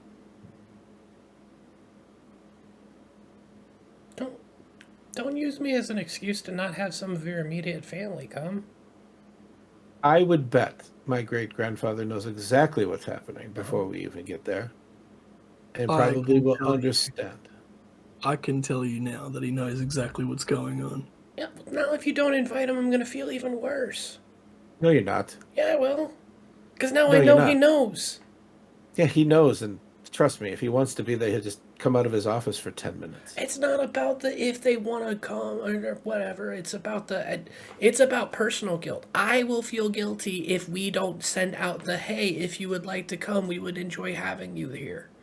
We could take the time, go down to the paper mill, send out invitations, wait a few months, make a big door deal out of this. Or we could just go talk to him.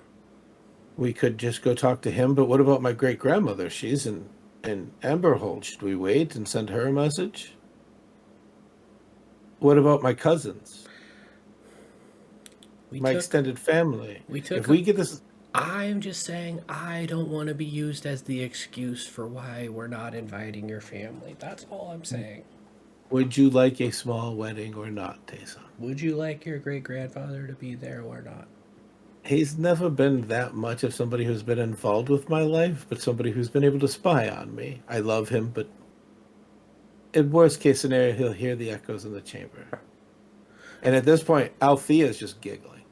Okay, so you did a lot of answering around my question, but you didn't ever say a specific yes or no, you don't want him to be there or not.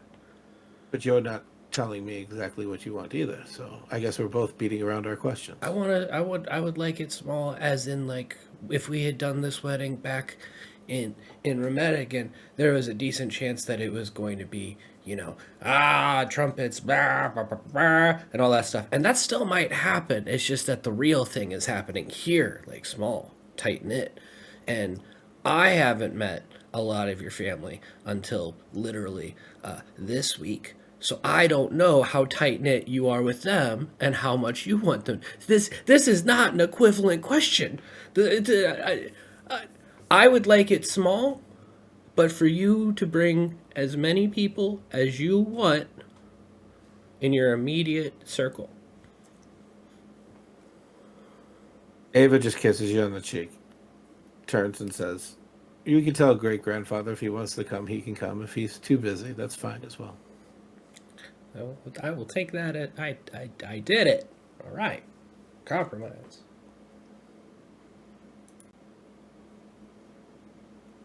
You guys have a day here. Algie and Miranda, after like a short while, Ava just goes, "I'm so sorry. These are my mothers." And she points at the armored one and says, "Belladonna." And she points at the robed one and says, "Shelvia." I have a feeling. It's nice to meet you too. It's nice to meet you. It's good to meet you as well. You guys are Tayson's friends. We've heard a little bit about your adventures and purple worms and locked away kingdoms, and it's been pretty adventurous for you two. It's only a little bit. I mean, it's the most adventurous I've been in a while, but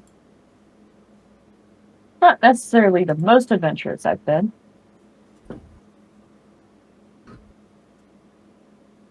Interesting.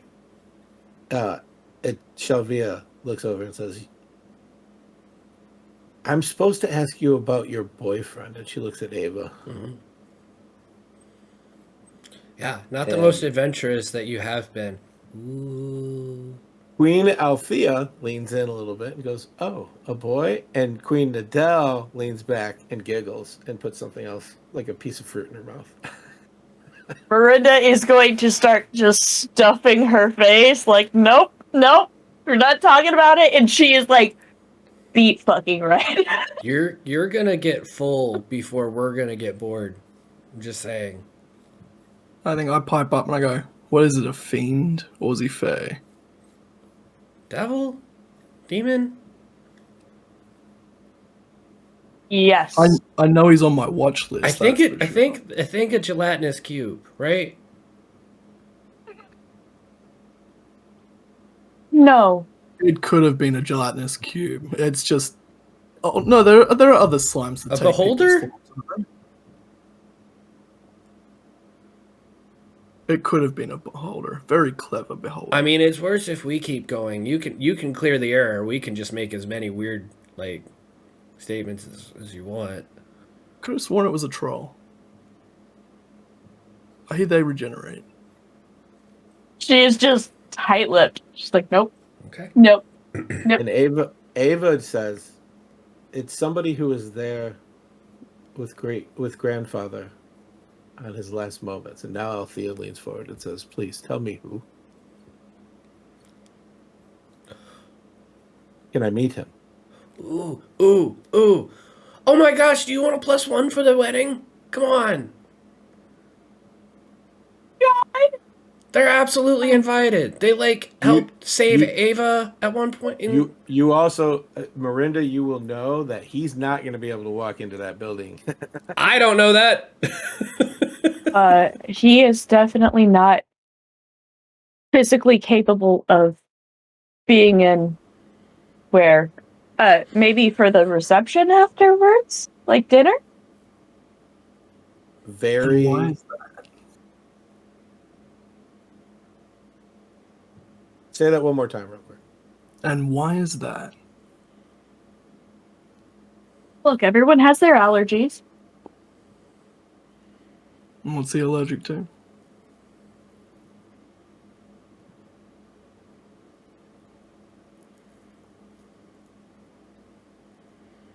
Why does he turn red when he walks into a room?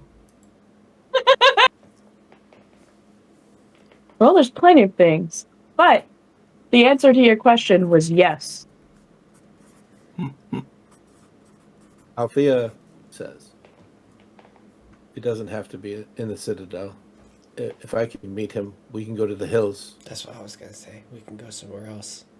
This wedding doesn't have a defined list yet, and that means it doesn't have a defined location. I would do anything to talk to the person who knew my brother in his last moments.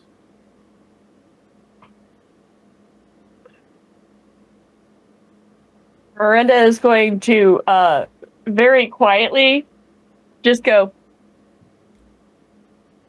in what capacity was he there in his last moments?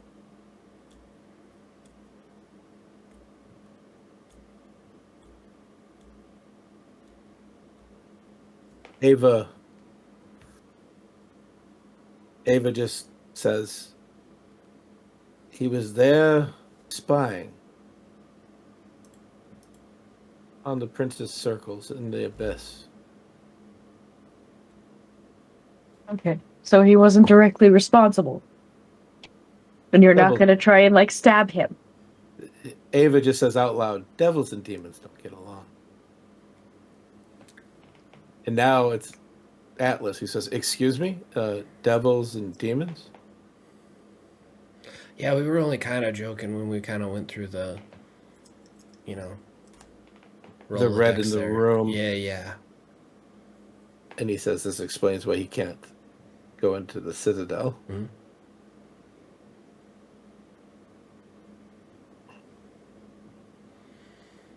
Yes, that is why he can't go in the Citadel. She just, like, stuffs a freaking strawberry in her mouth so she doesn't have to talk for a bit.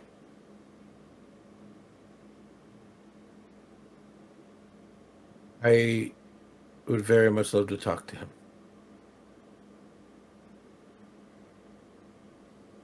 Well, if Tayson, if you do want him at the wedding, let's figure out a location that he can actually attend. Yeah. Hey, where can we go in, like, the next 15 minutes that isn't, like, consecrated ground that we could try and set up a conference? Atlas just says, this room isn't consecrated. Hey, there you go. Want to invite him now? Want to see if he can come? Also, Miranda say there's pulls someone out. who'd really like to meet him. Miranda pulls out the sending stone. Says, I miss you. Tayson's getting married. You are invited to the wedding. Also, someone here would like to meet. He pulls out the stone, says, I miss you. She begins to say the rest of that as you watch Addendum just stand behind her chair, looking at her. As she's finishing the rest of that, and another thing, and another thing, and just waving. Hello. He waves and he just says, you didn't push the button. Is there a button on the rock? Damn it! That's weird. And he adjusts his tie, and you watch Althea reach. She doesn't draw, but she puts her hand on her mace. Atlas shifts in his chair. Two of the guards draw their weapons knowingly. Hey, it's okay. We can't. It's your house, so obviously do whatever you want. But at the He's same on time, our side. We invited him here, and if we invite him here, and then we say, hey, welcome, and then pull a lot of weaponry out, that doesn't feel very good welcome. Please, everybody relax a little bit. I'm not saying he's a good guy, but he doesn't seem like a bad guy.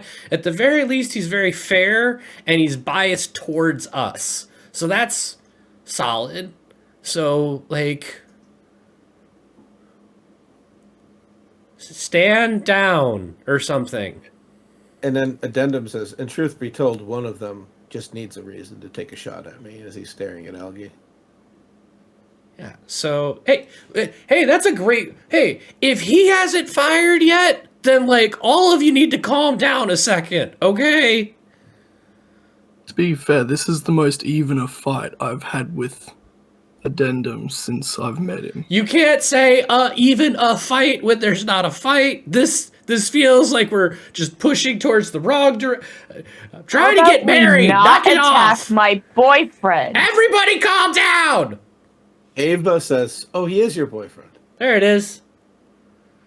Hey, everybody, we got now her. She's back to as red as the strawberry that she's about to just chomp down on. And Addendum looks over at Ava and says, so. And she looks and says, yes, the angel told me. points at Althea and says, "That's Aranis' sister."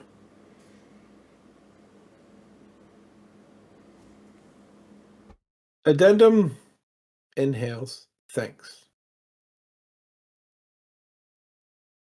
and says, "I usually don't answer questions for free, so don't ask. However,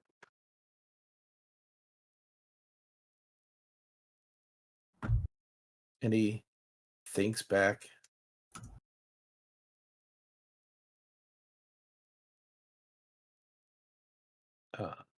And he says,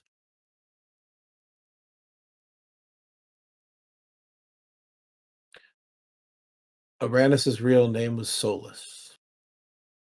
He is what you call a Dawn warrior or part of the Dawn. And as the demon princes surrounded King Atlas, and he points at the king, they started laughing about having the fallen king in their court. A bright light shined. Standing there was a man that looked identical to you. He points at Althea.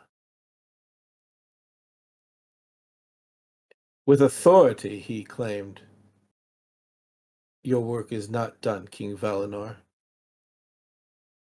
He touched the king's chest, which I'm sure you remember. The pain scream was something I have not forgotten. And you disappeared after he said, "Return."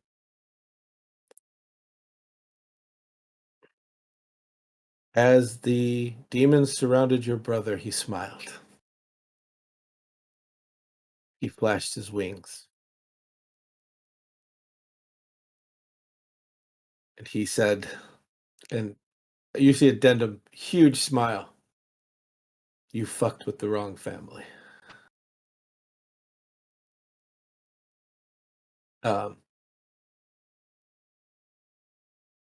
He started to approach the demons on his own, and as he did, he began to grow brighter until he stopped into a warrior's stance and yelled that he would not be intimidated like the rest.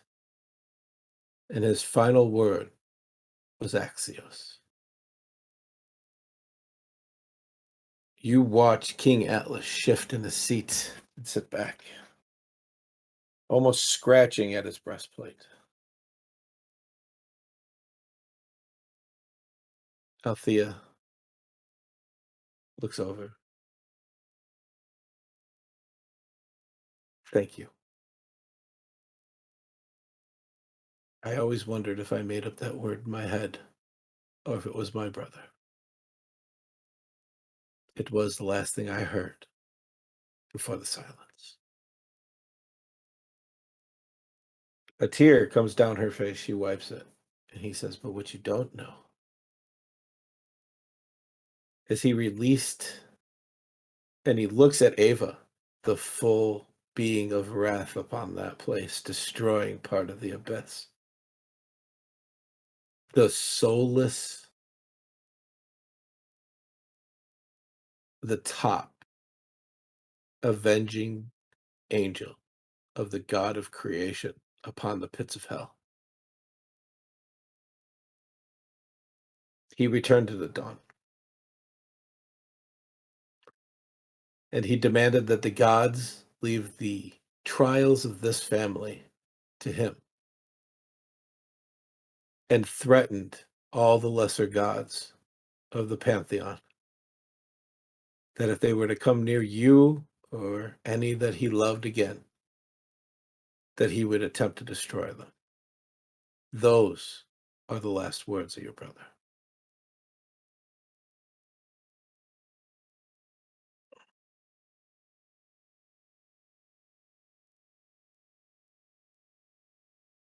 Addendum stops. Althea and Atlas are enthralled, and they can't move. It's Belladonna who breaks the silence. And she just says, "At least I know where I get my strength from."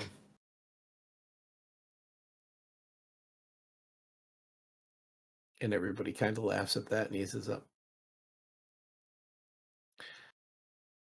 Althea and Atlas begin to eat again, but they don't say another word.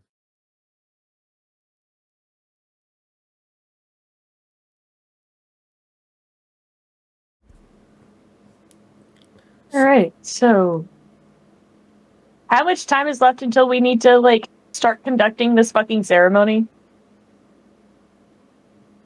Althea says we could do it the next dawn. And as promised, if you want to move it out of the Citadel so Addendum can join us, we have farm fields to the south that have already been harvested this season. Hey, son, Ava, it's your wedding. I'm not trying to dictate.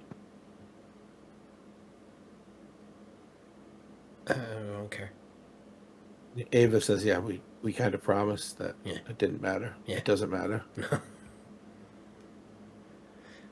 So, And yeah, we can do that. so, wait, are we supposed to invite Addendum to the wedding, or did that count as the invite?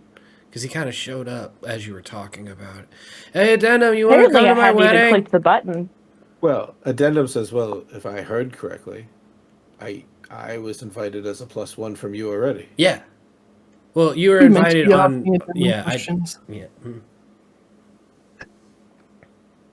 What'd you say? Are we meant to be asking Addendum questions? I don't know if that counts. Like, You're gonna find out one way or another, I guess. I'm not asking him information so much as But I like- inviting him. I like that Algae said that out loud. Yeah, that's fair. Hey, all right. Let me. Miranda, just note, has not said a single question because she spent a week with Addendum. Plus, also, Miranda probably could get away with a handful of questions that were free, depending on the context. Okay. So, tomorrow at like midday, does that sound good for everybody with the exception of Addendum? Because I don't want to ask Addendum any questions right now. I'm just gonna find out specifics and then inform of specifics. So, midday tomorrow, here-ish. But like towards these fields that we talked about. Good? Thumbs up? Collectively? Queen Without removing eyes from Addendum. gives thumbs up. Queen Nadell is like big smile, thumbs up. Okay. Loves the chaos that's been created here. Okay, great. Hey, Addendum, tomorrow at midday, I'm going to get married. you're Ava's... Yeah, what? Huh? Tomorrow at dawn, you're getting bonded. Just Get kidding. caught here. This is why I asked midday, and no one corrected me. Okay. Tomorrow, dawn, married, in the fields, near here. You're invited. We'd love to have you. The end. That's a period, not a question mark. You'll be here if you're here. You should be here. I'm just saying, because you're here now. So I'd be kind of bummed out if you weren't here later. But like, sometimes people have something they gotta do tomorrow, I guess. Cool. Love to look around the town and see if somebody can keep eyes on me as he sits down and grabs a piece of fruit. Well, okay, I just told everybody to, like, chill out and that you're a cool dude. Like, don't immediately start challenging people. Okay, whatever. Hey, son, it's Algae. If he doesn't have a challenge, he's going to feel like nothing's going on. He'll get bored.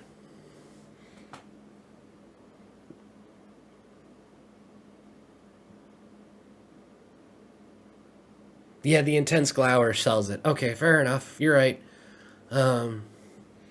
Cool. Well, yeah, you could challenge Algae, but like not to a point where it actually comes to any kind of like actual like challenge. Okay, cool, great. Why not? Well, because don't start a fight. It's all. Okay. I don't see why we couldn't. Shouldn't, not couldn't.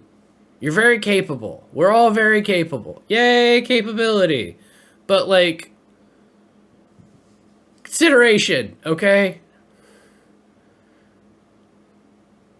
Cool, please. You're both like, you and we're friends, or at least like colleagues. Colleagues. I'm gonna go with colleagues. Don't stop it. Okay. Cool. I am satisfied now. On camera. Oh no. I don't have any dollar bills. Come on. She would have had none of that too. I know, she took her headset off so she didn't hear me.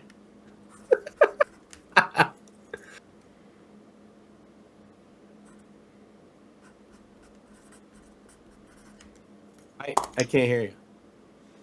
I said, what the fuck? I've got a clip button and I know how to use it. I can just go back in time that way. You can. I had to close my eyes because I had no dollar bills. That's all I said.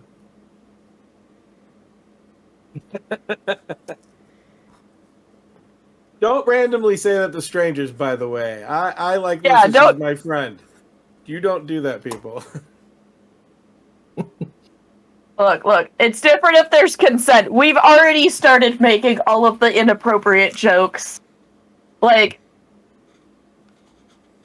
The rest We're of good. the night, the rest of the day, Addendum would love to walk around town with you, Miranda, if you would let him. Algie, what are you doing?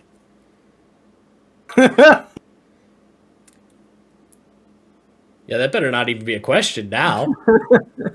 Made a big kerfuffle about it.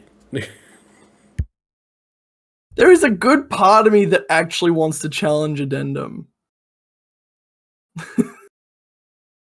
Even if it's I'll put in quotation marks, friendly one-on-one.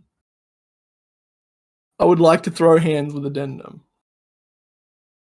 Right now, he's walking around showing what you can see as very real love and affection towards Miranda.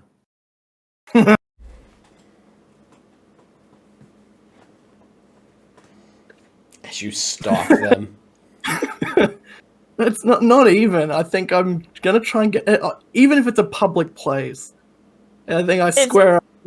Hey, you. it's Algie's favorite non-planar couple. Non-planar right? It makes Just me feel like an neither of them arsehole. are from this plane. I know, I feel like an arsehole. But it's like, I would like to see how I fare against, even if it's just a bit of like a throwing hands until I like hit the deck. I want to see how I square up against Addendum. But they're just walking around having date night. What do you want to do?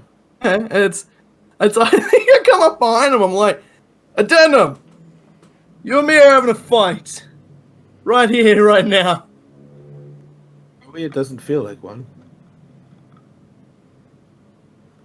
I think I draw my bow. I'm like, I don't think that was a choice. There's always a choice. Uh, You're choosing foolishly right now. Miranda literally just glares at Algie from behind Addendum, and she just flashes the soul knives. Like, you're fucking with my date night, you cunt! Addendum looks Algie right in the eyes and says, "One loose arrow, you can accidentally hit one of these hundreds of people around us, yet you feel it manly enough to stand up to me right now."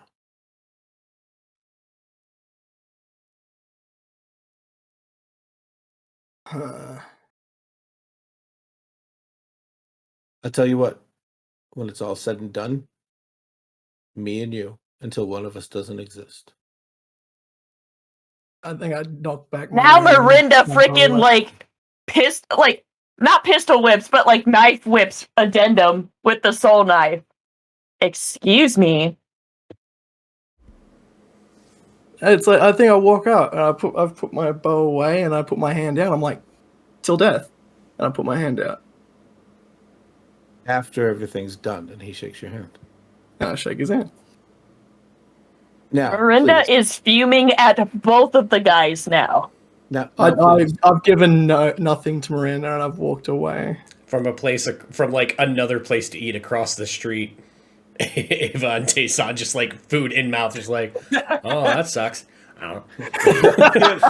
everybody's like hidden, just following the thing, eating popcorn.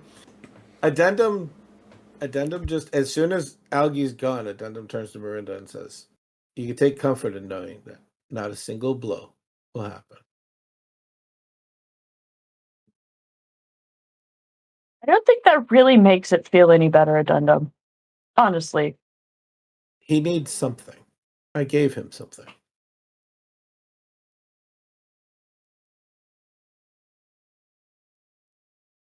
Just in fucking what languages do I know? In Sylvan, she just goes fucking med and turns around and orders a fucking cup of coffee. Is there anything else tonight? Mm-mm. The next morning, way before dawn, people come to get you, guards. And you travel to the south. You get there right at the hour before the light even goes, and you see Althea is there. No armor. The robes of the awakened, like she was working at the church the whole time. Waiting for everybody to come. Addendum waves his hand and comes out of his crimson suit into a more appropriate wedding suit.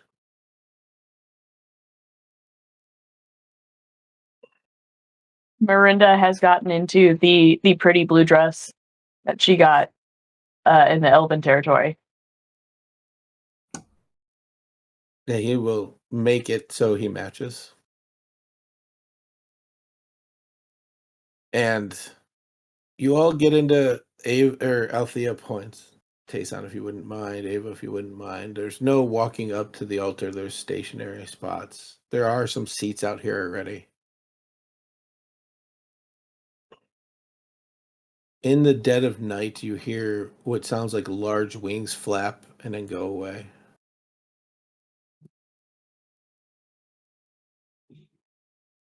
And Althea stands up, still dark,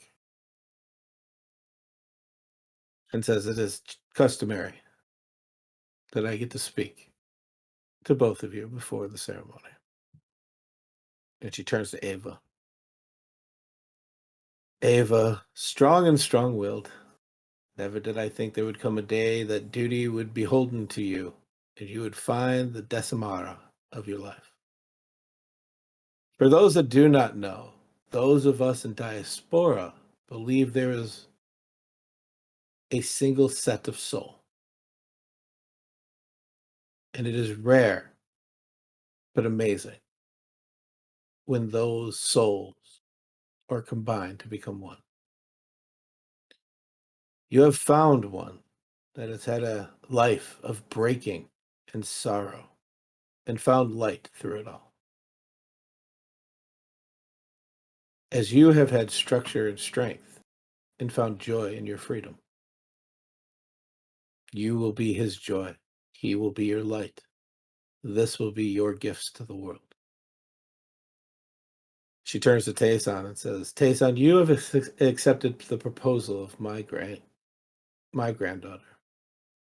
and she has great taste. You will do well to be her rock when she is weak, her comfort when she is beaten, and her love when she is required of it. She is not as structured in life as she shows. She is not as strong as her angel, and she is not as sure as her attitude suggests. She will be yours to care for, and this family's greatest gift to you. Do well to each other, above all." And then she looks to Miranda. "Did you want to do your ceremony now before the sun rises?" Yes, she's as soon as it was like about an hour before things were going to actually get going, like when she's actually going to start her part of the ceremony, she'd already be over there, um, like casting ceremony. What does that look like to you? To me, I think first off, since it requires what is it, gold dust? Powdered silver, excuse me. Since it requires powdered silver, like the powdered silver gets thrown up in the air like glitter. But instead of falling, it stays up in the air like starlights and is picking up the light of the dawn that's starting to trickle in. Like the closer and closer it actually gets to sunrise. And at this point, Miranda, because it is a small ceremony, she's in her Montera form while doing this. So, like, as soon as she started casting it, she dropped her shapeshift and is doing this with her black eyes, the short platinum hair, the snowy skin. And so it's all kind of like this elegant dance with the silver dust being the main part.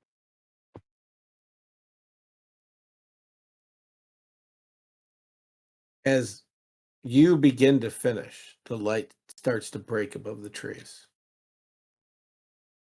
Althea waits for a moment, staring towards this light that's coming over the trees, watching the rays of the rising sun creep towards the ground that you guys are performing on. And finally, she turns to Ava and Tayson, says, "Kneel and face the dawn." And as you kneel, you notice she pointed you in the perfect direction as the sun is centered between the two of you, breaking over slightly. She opens her prayer book to a page that is marked. She says, "In the sight of Holjamir, do you take each other to be bonded to until the last dawn of your lives?" Ava says, "I do." I do. Althea says, "In the sight of Holjamir, do you swear to be the dawn break into darkness to each other?" I do. Ava says, "I do." "In the sight of Holjamir, do you swear to never leave the other in darkness?" And Ava smiles towards you at that one and says, "I do." Yeah, I do. "In the sight of Holjamir, do you swear to protect each other, being each other's guiding light?" You both say, "I do," again. And Althea says, "Then rises the sun, and may your dawn be the light the others need." And as you both stand, that's exactly when the sun breaks above the forest trees and like brightens up everything that's going on. At this point, Algie's gonna run up. Yeah, I was gonna say, I think yeah, Ava and- was standing up like smoothly, and Tayson was doing like stood up and then kind of felt like he stood up too fast, so he paused, and then started standing up, like trying to match the sun, like okay, yeah. Miranda has already started making her way towards them, and the silver dust in the air is still following. And she stands between them and says, "Tayson and Ava." And she pulls out the cord that she got from Tayson's mom. "This cord is a symbol of the lives you have chosen to lead together. Up until this moment, you have been separate in thought, word, and action. As your hands are bound together by this cord, so shall your lives be bound as one. May you forever be one, sharing in all things, and love and loyalty for all time to come. To truly love another person is to accept the work of loving them is worth the pain of losing them." And she binds their hands together with the cord. And as she does, the silver dust makes its way around their hands. The unbreakable Kurt. I'm just kidding.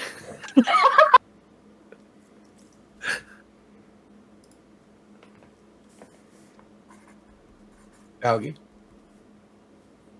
Yeah, I think once all of that ceremony is kind of finished and the lights coming down on everybody is where I start making my way up, and I've cast Disguise Self myself just to change my armor and my cowl into what I don't think anyone would recognize outside of being a very traditional Mithril-back kind of garb. With my I think I've fully left the crests off, but it is the traditional dwarven garb, and I've made my way up, and I'm used to doing this to people with my own height, and everyone else has beards. I'm not used to doing this for elves. But I get just 2 locks of hair, and I hum to myself just the traditional dwarven tune as I begin to braid the 2 locks of hair together. Just and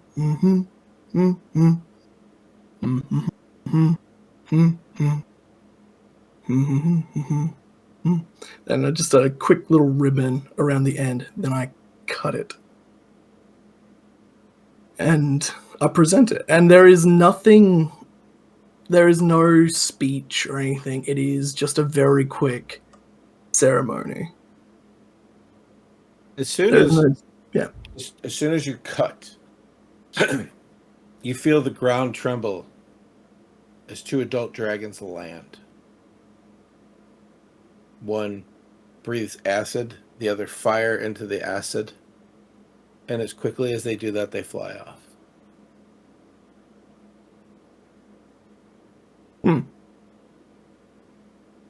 It was so fast that Althea didn't even get time. As she whips around and pulls her mace out, the dragons are flying off. What the fuck was that? Was that a warning or was it a blessing? Yes. Althea just smiles and just says the word.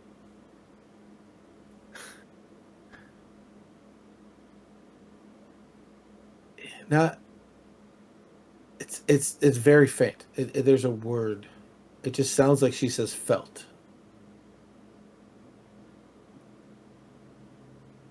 Sorry, what?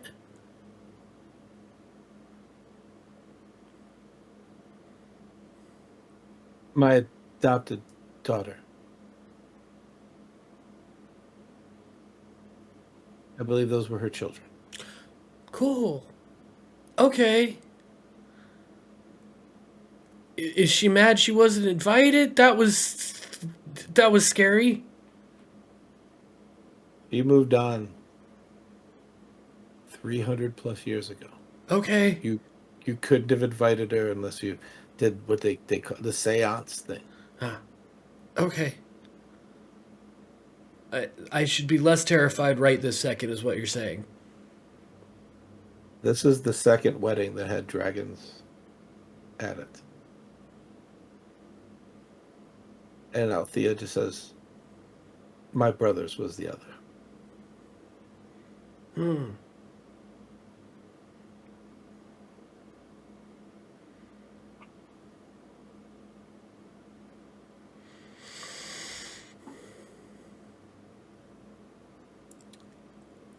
I slowly lean towards Algie and say,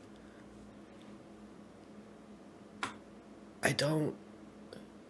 Okay, so that wasn't part of the Dwarven thing then, right? No. Okay. I was gonna say that I liked yours the least, but now it's fine. Oh, yeah, mine was nothing special. Well, I mean, dragons showed up. Next time you talk with any dwarves, you should bring that up. Hey, this one time... Holy shit. Okay. This one time at elf camp. All right.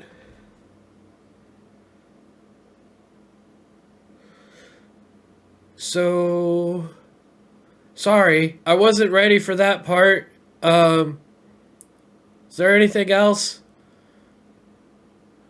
No, we're party. Okay, great. Sorry, I didn't mean for it to be like that, and I'm sorry for me right now, but that was Here was we were gonna do this, this, and this. There wasn't another this, and that another this was definitely not dragons.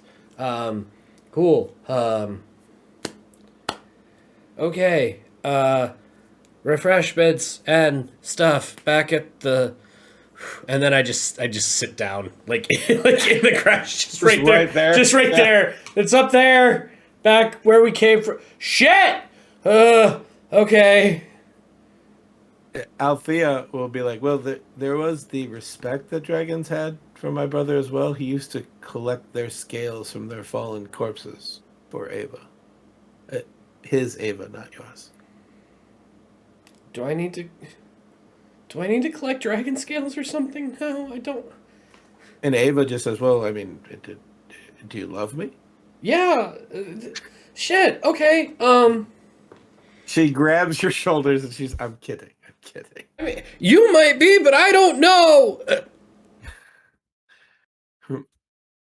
My grandfather had an angel in him, and together they destroyed dragons. There's a difference.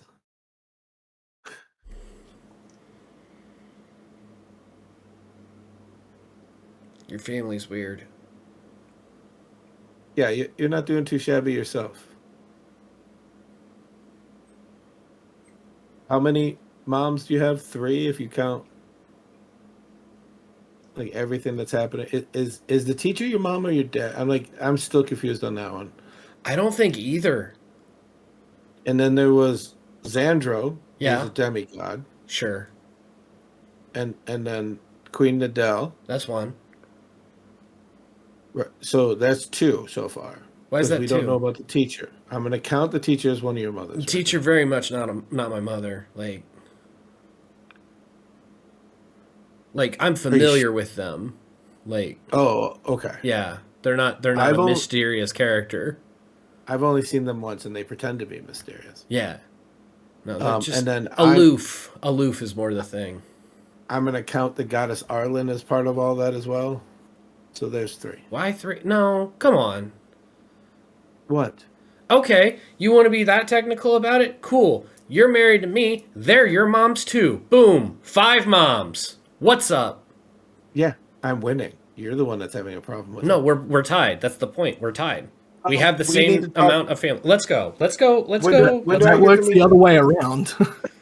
When do I get to meet the teacher? Oh boy. Hopefully never. But I guess we'll figure it out. Probably. I don't have a cool rock with a button to talk to him. I just kind of have to talk to him. You guys head back.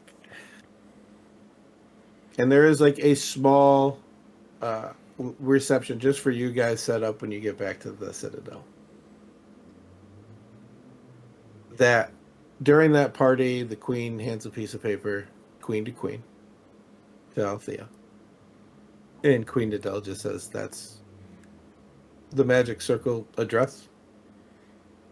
If you want to come visit us faster, I heard it took 3 months to get here. The room our magic circle's in can't fit one of your airships, though, so, tit for tat. Althea thanks her. It says, well, we may come and visit shortly. There are some other pleasantries. Is there anything else that wants to be said? At this point, Miranda has grabbed Addendum and has pulled him out on a dance floor. Where this dance floor came from, I don't know. It was not described, but there's now a dance floor. Any floor that you dance upon becomes a dance floor. It does not matter. That's correct. And this is your story as well, so now there's a dance floor. Also that.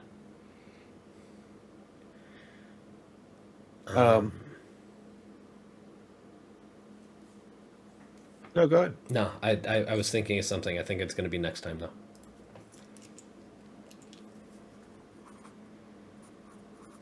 The night ends. You guys know the next morning. It's up to you guys in the conversation, but Queen Nadell wants to head back in the morning.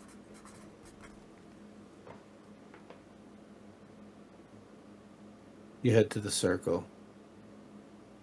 addendum very publicly in front of everybody says goodbye to Miranda, seemingly on purpose. This is Before where he you say disappeared. goodbye to your boyfriend. Miranda like smacks Tayson on the arm and goes over and hugs Addendum and whispers in his ear goodbye and then kisses him on the cheek. That's weird. Yeah, and he just takes that opportunity to straight up kiss you. See this? And right before right before he disappears, you think he meets eyes with Algie, and then vanishes.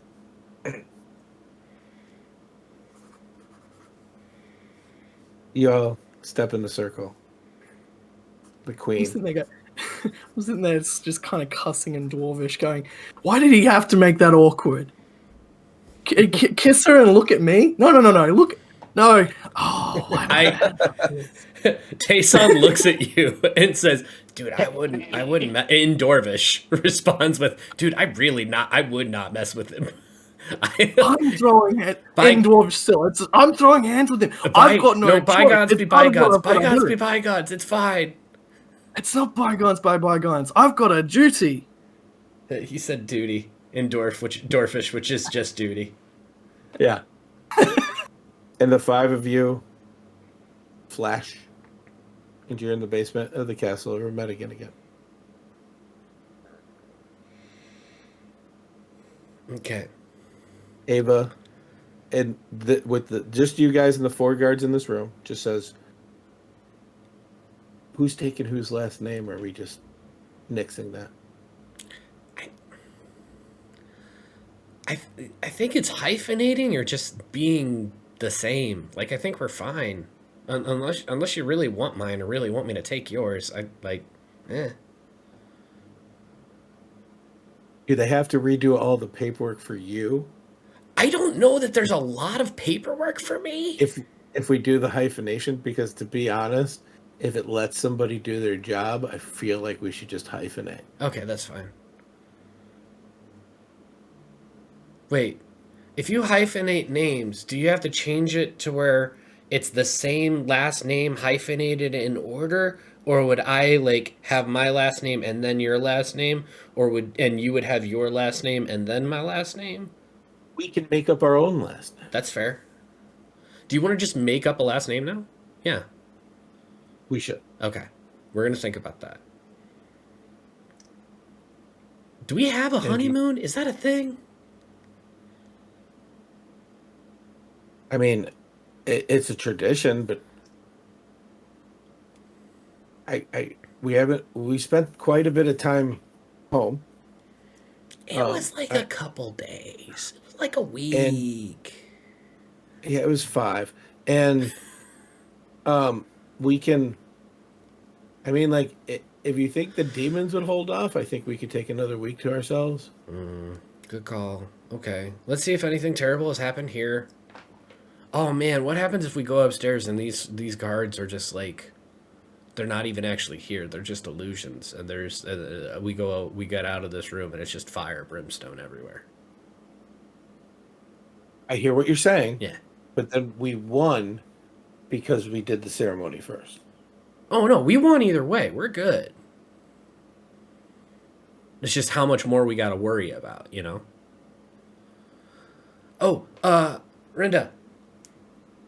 I have to talk with you later about something. Okay. Yeah, we made a bet, you and I gotta talk to you about that. Don't let me forget. Okay. Off into the world. And Tayson will walk out of the teleporty room. And so does the queen, and you hear the reports to the queen. Nothing has changed. There's been a few things down south. There's reports coming from Adashmira about rising up of demons, but you guys knew about that before. It seems like nothing really has changed here. And then, almost at the same time, everybody remembers. Somebody came with you. but it's like your memories were slightly jogged. But now you remember the Sith Raven went to Diaspora with you. Hmm? She wasn't at the wedding. In fact, when introductions were made, she wasn't there.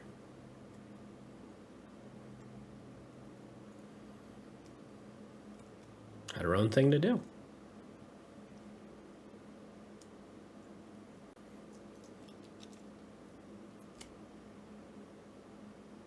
Miranda's gonna see if anyone's heard anything. To who? Captain of the guard. You go and talk to the guards and the officers and heard specifically, what are you asking? Like anything? Yeah. A kid hurt themselves playing in one of the courtyards, but he's okay. Just somebody stole some coins from one of the marketplace. They're looking into it. Have you heard anything from, you said the Sixth Raven? Sith Raven. The Raven Sith. Raven Sith. Have you heard anything from the Raven Sith? No, we haven't seen Avogard or her apprentice in forever. Well, that's not a thing to worry about. Add it to the list, I guess. she's like muttering this as she walks off down the fucking hall. Like, God damn it. You go down the hall, the guards like follow you, and then like as soon as you're out of earsight, they just kind of turn to each other and go like, "This never happened," and the other was like, "This never happened," and they walk away.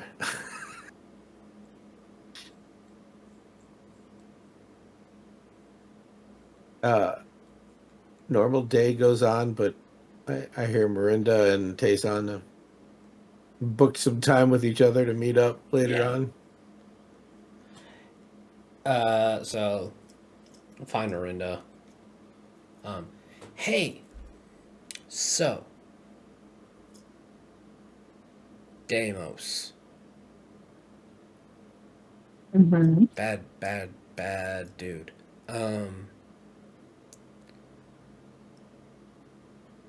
You said one of the ways that you would stop him, if it were up to you, was basically to, like, usurp him in a weird way.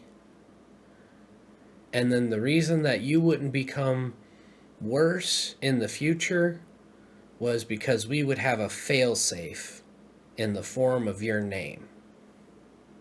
Yes. I kind of need that.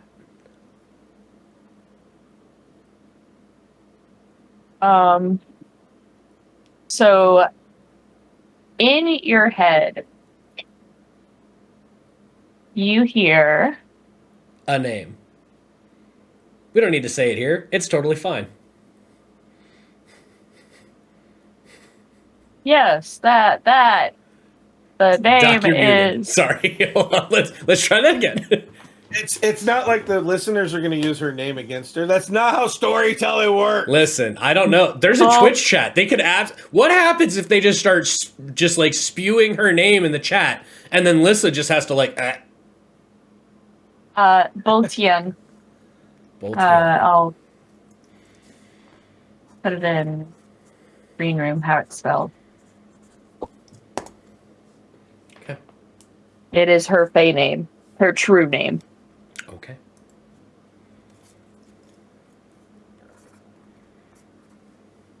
That was it. This is technically the bitch with 5 names.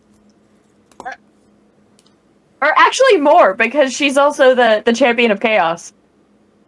That's right. Hi. Speaking of chaos. Hey, Floof. Okay. That was it. As a reminder, you still only know one being that could possibly do that for you, Miranda. You two finish. Algie, where do you go this day as you return back to familiar grounds? As you mentioned, though, Raven Sith that they have been missing, and it's kind of just jogged to us now. Is there any way I could like investigate their quarters or anything like that? So nobody knows where the Raven, Sith, and Avogard are. Nobody's known for 100 years. In fact, until Martin died, it was a myth that Avogard was even back. Okay. Avogard. Oh, Avogard, you say? Yes. Oh. Okay, cool. But the Raven Sith went with you guys to Diaspora. She just wasn't there when you manifested. Ooh. Am I able to... Oh, my Arcana wouldn't be that great. Oh, no. Yeah. Am I able to just kind of investigate the circle?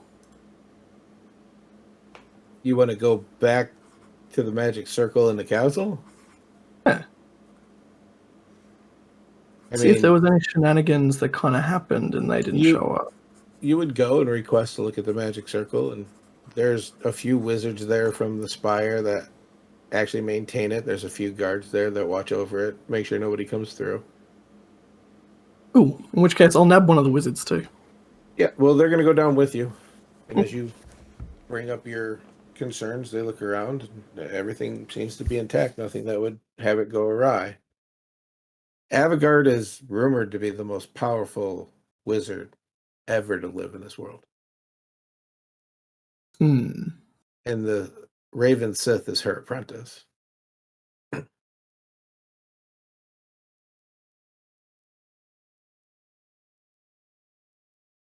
Okay. In which case, I would like to go to the Librium. I need to do some research. Okay. Well, we're going to pause while you go there. Yep.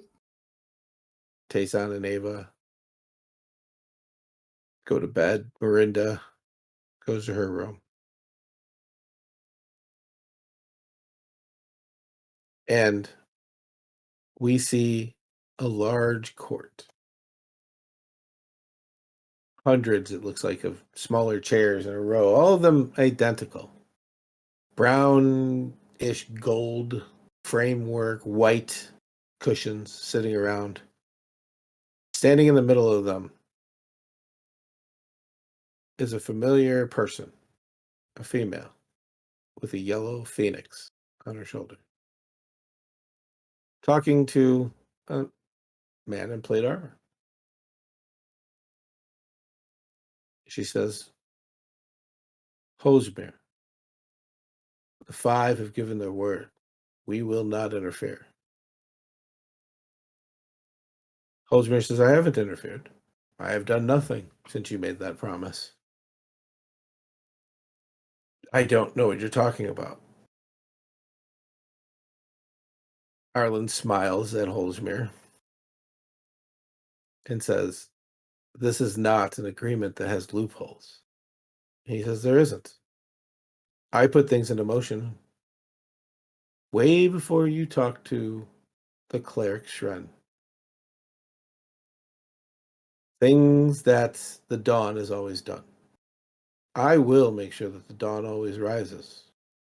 And there's nothing the five or the six or the mother can do about it. Arlen looks and says, I applaud your detail to your duty. And Holdsmere just says, is there anything else? Arlen just smiles and says, be sure that you don't interfere. Either they win or our brother wins. Holdsmere just goes, my uncle, but sure. We'll see what happens. Have a good day. Arlen seems to leave the smaller circle as a familiar halfling comes out from one of the chairs and says, you know we're interfering. Like, it's great. It's wonderful. It's chaotic at best. And Holdsmere says, nope, we're no longer interfering. We already have. We'll see you next time on the Rose and Dragons podcast.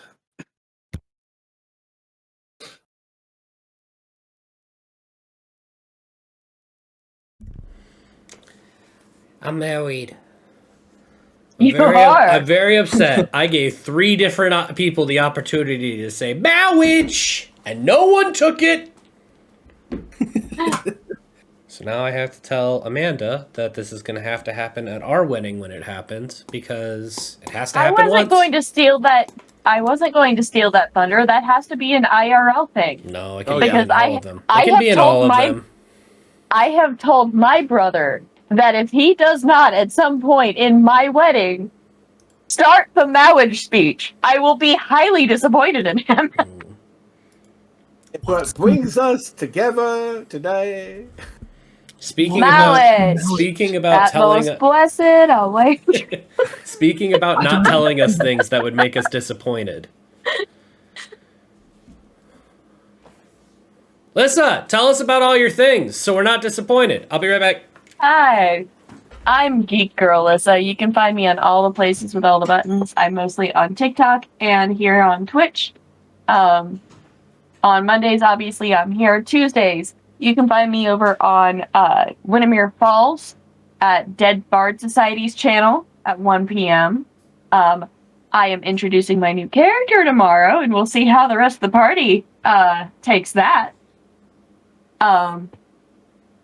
And then at 9 p.m. on Tuesdays, I have From Barovia with Love over on Tanis Jr. 93's channel.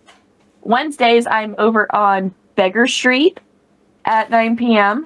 for Superhero High. And unfortunately, Crossing the Veil has died because of IRL things for some of our players and our GM. So instead of that, I'm just going to be playing games on Friday nights on my channel. So yeah. Posh. Hi, I'm Posh1993. I'm here. I used to be here on Mondays and Thursdays, except for my own personal health. I've had to cut back a little bit. But no, I'm still here. I'm here for Bros and Dragons today. Otherwise, I also have my own Twitch channel, so Posh1993, and I fuck around on TikTok. Yay! I'm Doc. You can find me here on Mondays, possibly Tuesdays. I am reevaluating time in my life, so I may. We'll see what happens with streaming from here on out. But I overestimated the amount of time I have as a hospital administrator. I will always be here on Monday nights. This is something that means something near and dear to my heart. It's a story I've been telling over a decade. So I very much appreciate all my friends being part of this, and I can't wait to see what happens. Mike. Hi, I'm normally here on Mondays, and that's the same. Sometimes, and most of the time, I am on Wednesday mornings and Friday mornings. We're gonna see about that. There's been some life changes and stuff. My work schedule might change. I don't know, but either way, you can find me here on Monday nights, and we will do more stuff at some point in the futures. Also, Doc, this will be something because you're going to be a moderator for another channel in the very near future. I helped Farrell set up some of her Twitchy stuff, and her stream deck has arrived, so she's probably going to do that in the future. So be prepared to check out Girl Fried, because she likes the friendship and the things that this has done for me and the people she's met through all this, so she wants to do that too. So cool. And some of you might be like, wow, we advertising to Girlfriend's soon-to-be Twitch stream during the end of the podcast show? And to you, I say, hey, fuck off. This is what I get to do. This is one of the benefits. Nepotism. Let's go. Stop being a jerk. Anyway, thank you very much for listening. Thank you very much for watching. Thank you very much even for lurking, whatever it is. Appreciate you being here in whatever capacity it is. This is a fun story. We enjoy telling it, and we enjoy you hearing it. Until the next time, Doc, do the thing. Love one another. Keep it nerdy and live your dreams. Later. Bye. Are we muted yet? No!